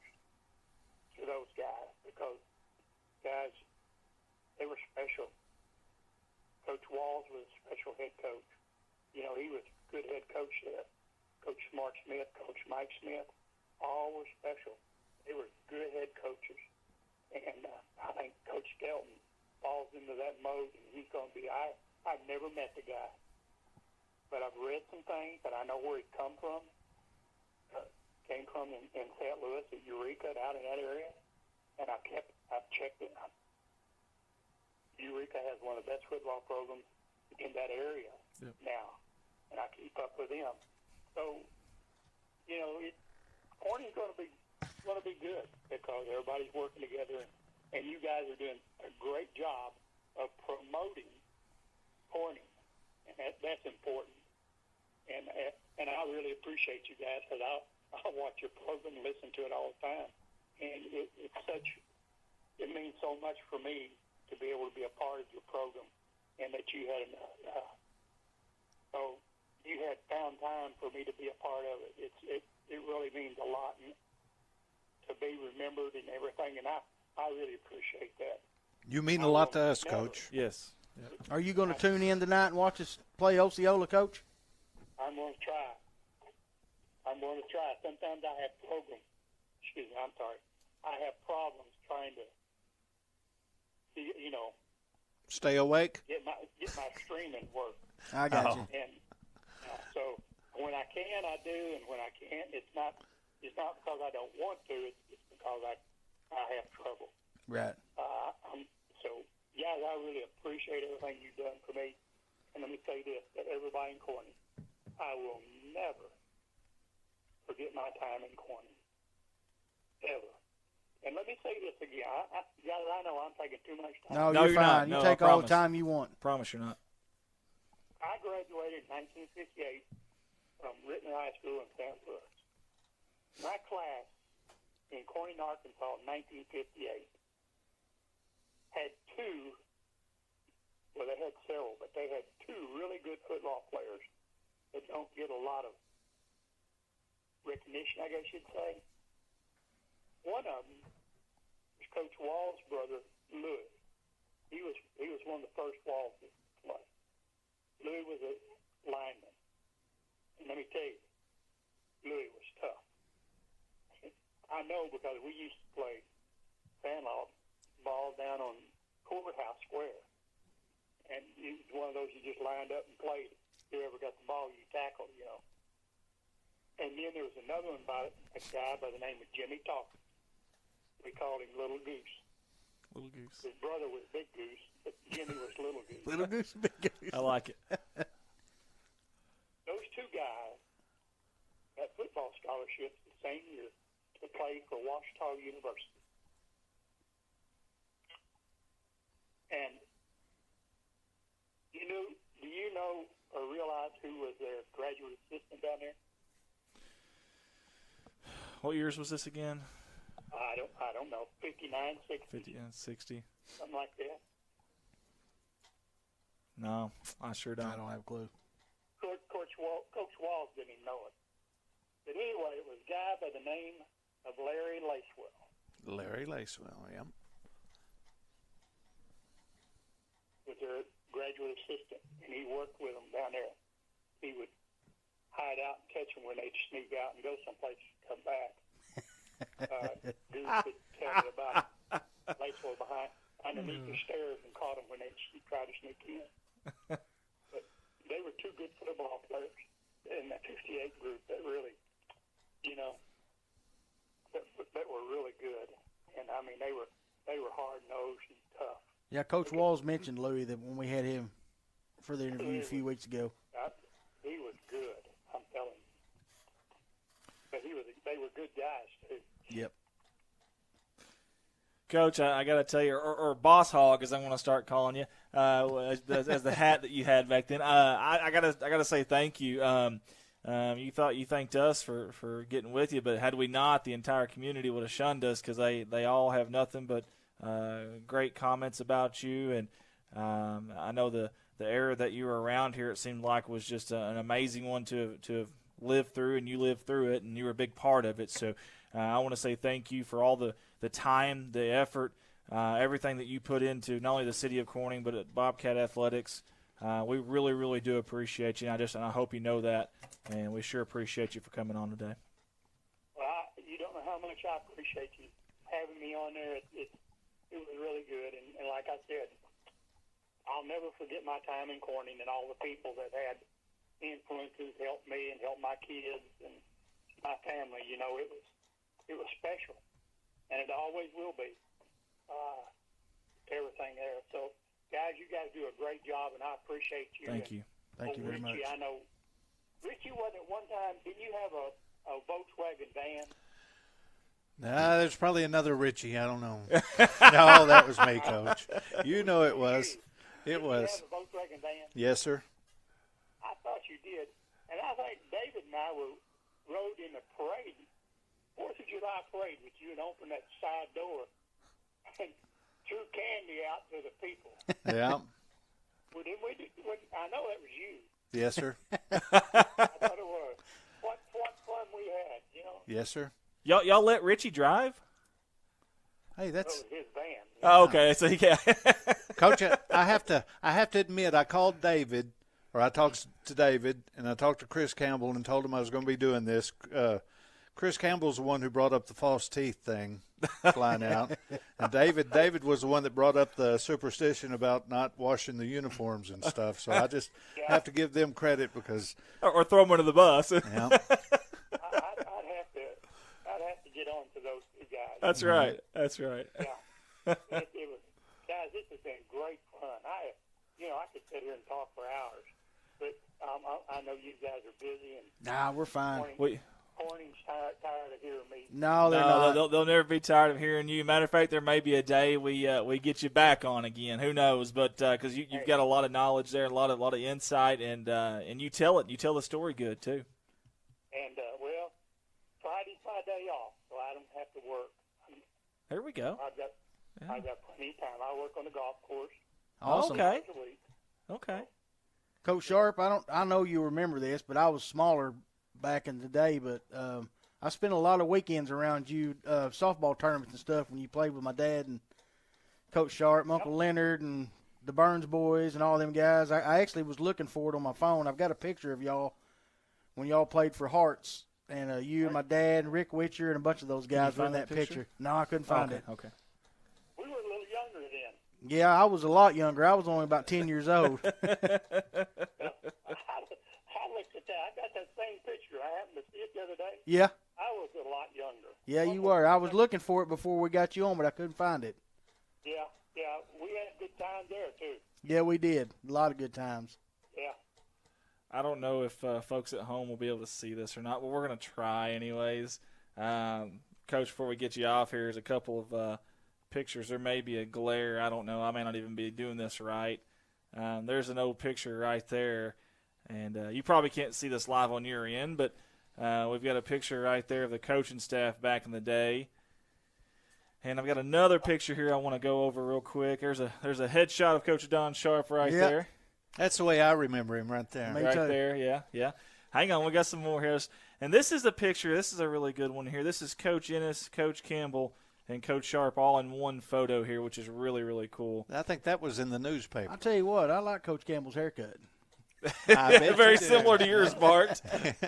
Very, a lot like Bart. It is, a lot like Bart's.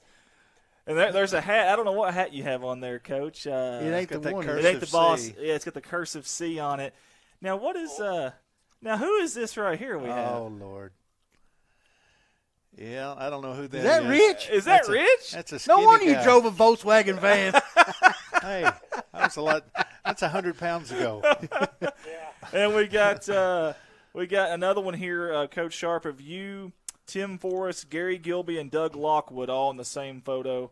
If I can get it on there, if I know what I'm doing here, which I don't, but there we go. Well, that's a good group right there. Yeah. That's a very That's good, a good group. very good group right there. So there's our photos that He we. was a good kid. We lost him too early in life. Yes, we did. Amen. He was a good kid. We've heard a lot of stories about him, and hey, actually, now that you bring this up, there was an award back in the day. Do you recall that? The Timmy Forrest Award? Yes. Do you recall how that got started and who they essentially would give that to, hand out to every year? Do you remember much about that? It started after Timmy got killed, Mm-hmm. and they would give it to the Timmy Forrest Award, and they'd give it to the guy that had the, like most inspirational player or, thing like that played hard and just had a lot of enthusiasm and, just everything like that. Yeah, that was after Coach Campbell started that after Timmy was killed and passed away. I seen that. I still see it in the gymnasium every once in a while. There's a little in memory of glass case there of all the kids that we've lost, and at some point it ended. I don't know. We need maybe CSR can do like a Timmy Forrest Award or something every year. He was 63, I think. I think that was the number that's on the. Do we have a 63 this year? Yeah. Hang on. That sounds about. That's a good question, Rich. Hang on a second. I know that they retired his number, and it stayed in that. Yes, 63. 63, okay. 63. His number, yeah. Yeah, but it stayed in there for a long time, and nobody was 63 for a while until. It was that old jersey. Yeah. I believe it was black with gold lettering. I'm pretty positive we've got a 63. Two stripes on the arm, I believe. Right, it was.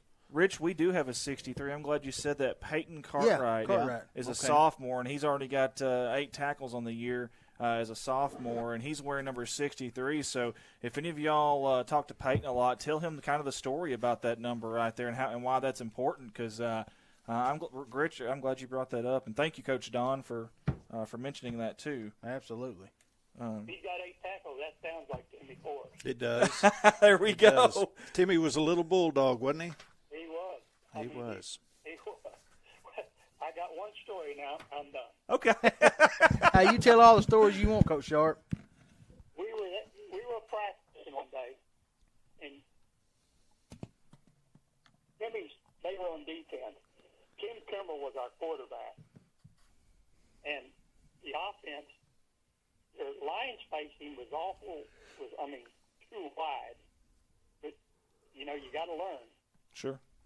And Timmy was sitting right there, and he kind of scooted to the inside shoulder of the guy because, I could see what he's going to do. He was taking a gap, and it was all over with. And Coach Campbell said, hold it just a minute. Hold it just a minute. He said, Tim, have you looked at your line? He said, yes, sir. He said, do you see the gap between the center and the guard where Timmy Post is? He said, yes, sir. He said, what do you think Tim's going to do? Tim didn't say a word. He reached down and grabbed that offensive guard's leg and pulled it over to the center. And he said, okay, I was just wondering if you would notice. Those are just little things that, Coach Campbell said would just say, Tim, did you see that? And Tim looked down and pulled that guard's leg over on it. So that's hilarious. That's funny. That was something. And I think one year we went 7-3. Could be the best coaching job we did. Simply because we had one starter coming back. Wow. That was our quarterback, Tim Kimbrell. We met every year before we'd start, about a week before we'd start, and go over our players and where we thought they would do us the best thing, be best suited for us. And then we would make our chart for where we was going to play. And that year, it took us a while because we had to find players. Sure. And that wanted to, where they could be and be successful. But, and then do they still have jamborees where they can play a couple of games? They do, yeah. They do at the beginning of the season? Yeah. Okay. Well, we went to Greene County Tech and played in the jamboree. And offensively, we didn't fare very well. Defensively, I think we fared worse.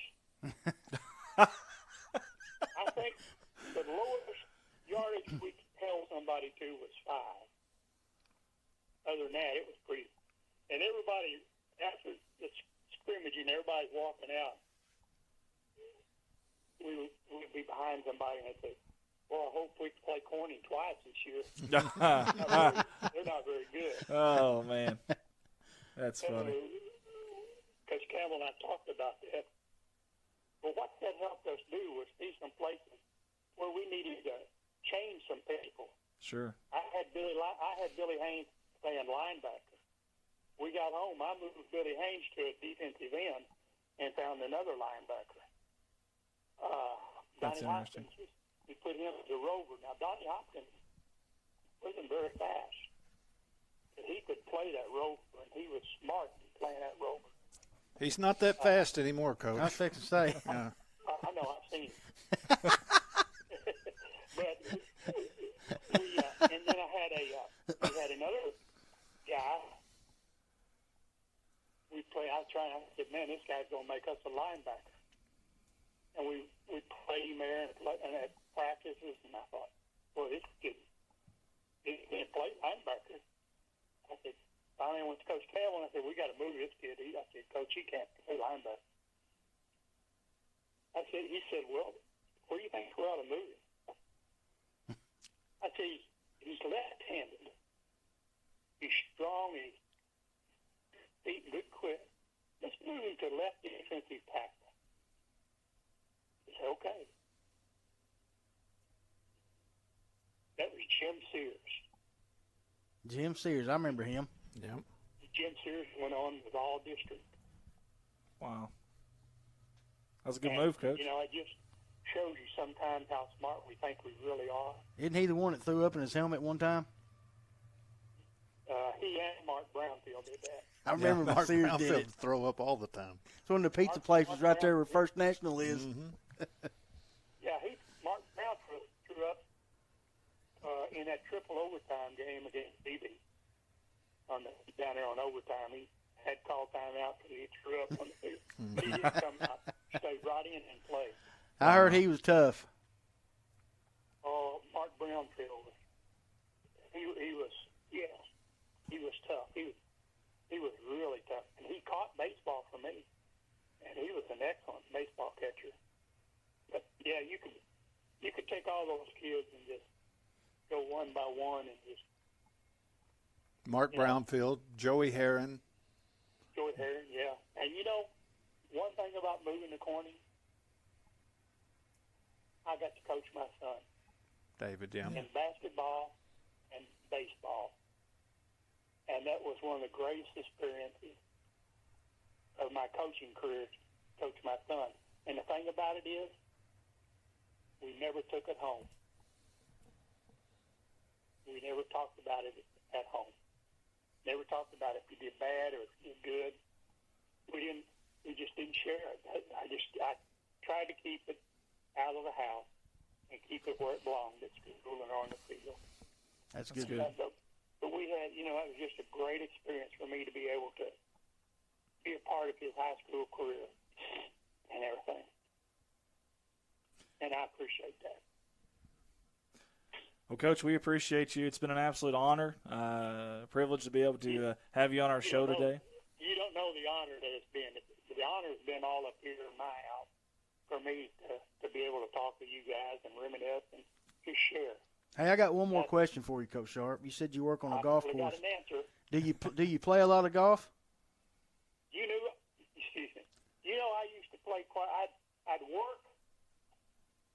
I live on the golf course. The golf course is my backyard. I'm sitting here right now watching guys tee off and play.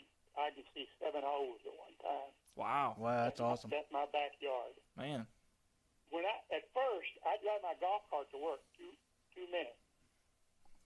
I don't have any. The only traffic I have is if a coon or a squirrel or a skunk gets in my way. Well, me and Andy may have to make a trip down there sometime and play around the golf with you. Hey, you guys come on. We got a nice little golf course. You're always welcome. You can stay at the house right here. We'll have a good time. We'll go play some golf and have a good time. Amen. But I would work, and when I got off work, my wife was still working at the hospital, and she wouldn't get off before 6 o'clock. took my clubs on my golf cart, and I would play 9 holes of golf every day on the way home. Man, that's the Don't kind of do that job I now need. because she's not working. But we play every once in a while. I don't play as much as I used to. But we play every once in a while. David, 3 years ago, I think it was, David, or 4, we had a little tournament here called the Red, White, and Blue, four-person scramble, and David flew in, and I had Charlie Tyler, my son-in-law, Deborah's husband, flew in. They drove up, and Roxy and I, we made a 4-man team, 18 holes, had a great time, and What'd you shoot? we shot 57. 57, pretty good. Man, I think he's going to beat us, Andy. I know he's going to beat us. After third. And then David, we had another tournament. David's a good golfer. Let me just share you. He is about a 2-scratch golfer. I mean, he Wow. is good. But anyway, we got up here, had a guest member tournament. So I called David. David said he'd come. So he and I played in it. And so we played and played. And he played really good. And every once in a while I'd find that old acre and that blind hog, played pretty good. And we come in and we had one of the last 2 scorecards turned in. I was looking up there, and I turned to David, and I saw who hadn't turned in. I said, David, we won this tournament. He said, are you sure? I said, yeah. 64 is low score, bud. I said, we shot 61. I said, we done won it. That was championship flight. We won. Everything was cash. We had, we won. Yeah, I won the Calcutta and everything. So we had a pretty good cash day.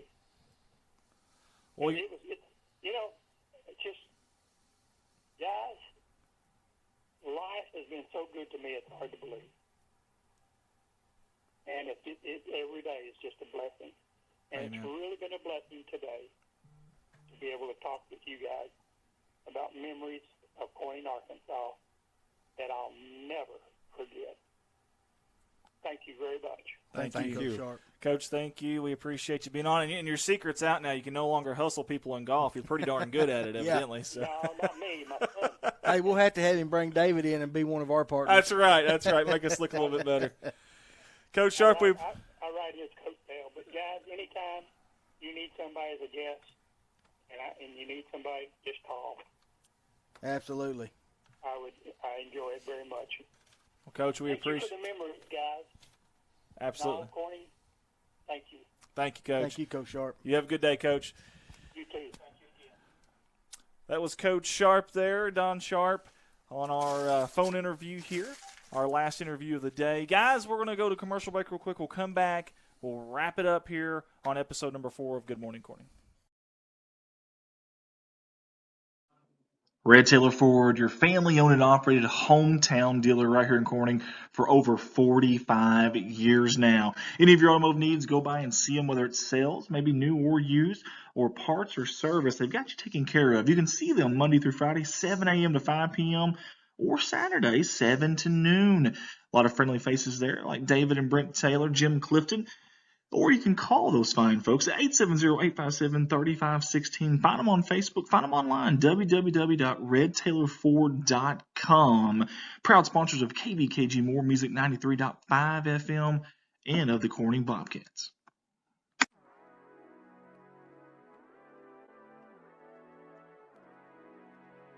KBKG More Music 93.5 FM. Corning's hometown station. That's what you're listening to right now, and we appreciate you for tuning in. Hey guys, if you want to tune in every Friday night during football season, we'll have all the Corning Bobcat football games live on your radio waves right here. Also select basketball games, baseball, and softball games. That's right here, More Music 93.5. Also, we want to say thank you to Jim Atkins, owner-operator at KBKG, for all he does and for allowing us to do this radio show this morning, and Amanda Sutphin, for all of her help and Rob Barnett for all he does as well. Again, KBKG, More Music 93.5, Corning's hometown station. Go Cats, go. You're listening to Good Morning Corning, our new radio station here in our hometown of Corning, Arkansas, hosted by myself, Andy Earls, and co-hosted by Bart White and Mark Hufford, right here on KBKG, More Music 93.5. Look ahead to more of these radio shows, and your current show will be back on very shortly. Thanks for tuning in.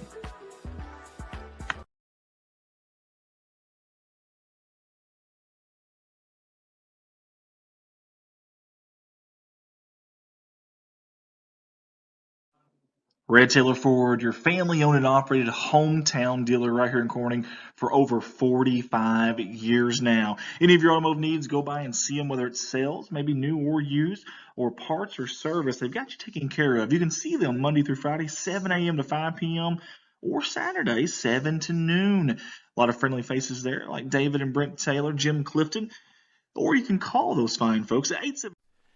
And we're back here live. Good Morning Corning, episode number 4. Andy Earls here, Bart Number White. 4. Rich Martin. We appreciate Rich for jumping on. Rich did a good Hey, job thank you, today. Rich. I enjoyed this. He got a lot I of really knowledge do. about Corning. He really does. You know, honestly, you're right. I mean, I lived it. He's lived it. He's been a part of the athletic program, obviously. He's lived the city stuff. So I'm hoping Rich comes back. You know, he rode the game with us last week. Yeah. And then on the way home, you know how me and Amy are. She's pretty much like me. And Rich said, and Amy said, you probably won't ever ride with us again. Rich said, I didn't realize how fun y'all were. They are. They're a lot of fun. They're a lot of fun. So he's riding with us again tonight. That's awesome. That is awesome. Speaking of tonight, obviously we've got Osceola tonight. I've watched a little film. I don't know if you guys have seen them yet on film or not. I know their record. You're going to look at it and think, man, they haven't won a game. What in the world's going on there at Osceola? In fact, they've lost their last 6 if you go back to last year. Really? And you're thinking, what is going on over here?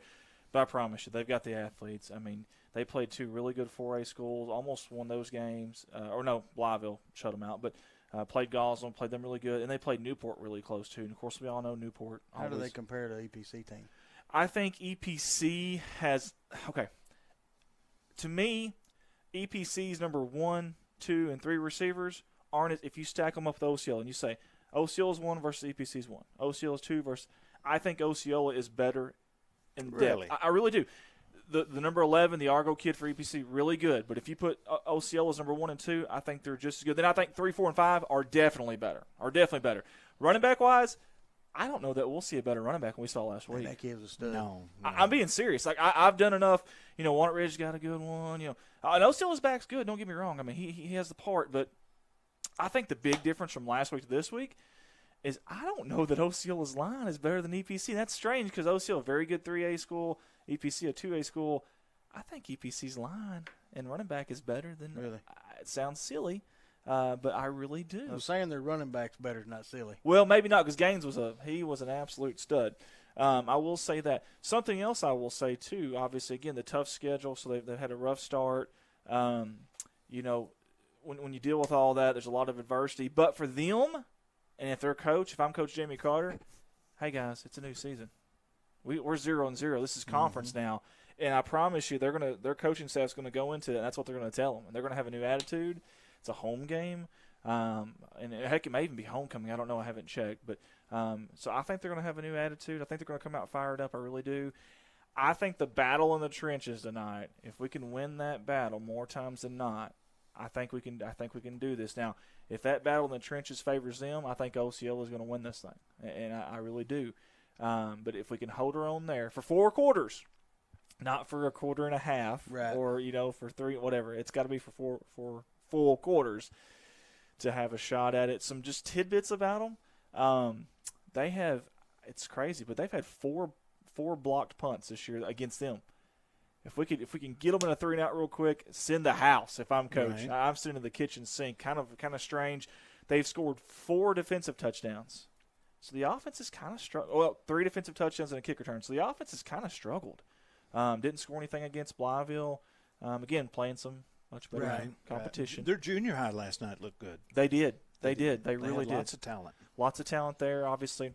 It'll be interesting tonight to see how we look. Obviously, we do lose a player that's pretty important on both sides, in Jacob Cox. Yes. We talked about the injury, but you don't realize, you start watching film, he's pretty darn active on defense and offense. Yes, very.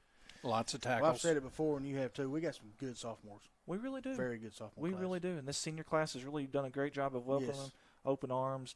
Speaking of seniors, Landon Lucas right now, if the pace continues, he's going to rush for over 1,000 yards this year. And I don't know the last time. We've had some close. I know the Comstocks, the Gutierrez's, but I don't know that we've had a 1,000-yard rusher in quite some time. Man, I wish we still had Gary to play with this group. Oh, could you imagine? Oh, man. I couldn't, but it'll be really, really interesting. So tonight is the first conference game for Corning. We would appreciate it if you guys would I know it's a little bit of a drive, but would go up to Osceola. I don't like browbeating anybody, especially someone that can't defend themselves, but I don't know if y'all saw the stands last night for Osceola's side. There were 3 people. And I'm not exaggerating. I don't want to see that tonight on our side at Corning. You won't see that tonight. I really hope that we have a good because I'm telling you, on the road, you need it. People say, we'll come to home. It's a home field advantage. People don't realize on the road you need it too, because it's you versus the world. Then you need those people behind you. And so if you guys can make it tonight, yeah, please. Folks, I said it last week. We like for everyone to tune in, but we would rather have you there in the stands. Yes, because we don't delete our videos. You can always go back. You said that? Right. I did. He's smarter than I said that. It might have been Rich, actually. No, I said it. Either way, you can always go back and rewatch us, and we're fine with that. We would rather you be there. And these two are going to be on the call tonight. We're going to bring in a third. We're going to try it. It may not even work, but just to test it to see how it goes. For one night, we're going to bring in a third. Jeremy Woods is going to try to jump on with these guys. I think it'll work. Yeah, I always worry about too many people because they start stepping on toes or whatever during it. But you guys work really good together. Yeah. I don't know if I've told you. I talked to you about this the other day.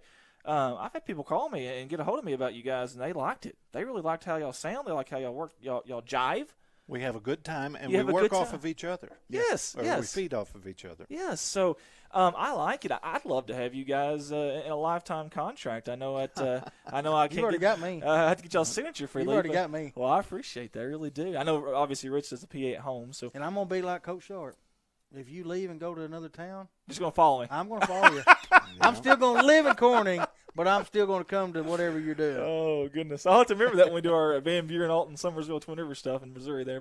Hey, I don't care to go do that with you. Okay. On nights that I'm available, I don't care at all. We have some pretty big tournaments over in Southeast Missouri, but I do want to say thank you guys for being here today. Thank you. I really do. Hey, if we do get a call from Oklahoma this year wanting us to go, let's do it. We're going to go. Let's do it. Yeah, last year we got a call us. They wanted us. There's a big game, and they wanted us to come up here and stream it. And of course, I couldn't make it work. We both wanted to go, but when I told Andy I couldn't, he was kind of glad because he said, "Well, I'm not going if you can't go." Yeah, and it really helped. It really helped me out a lot because honestly, I was kind of.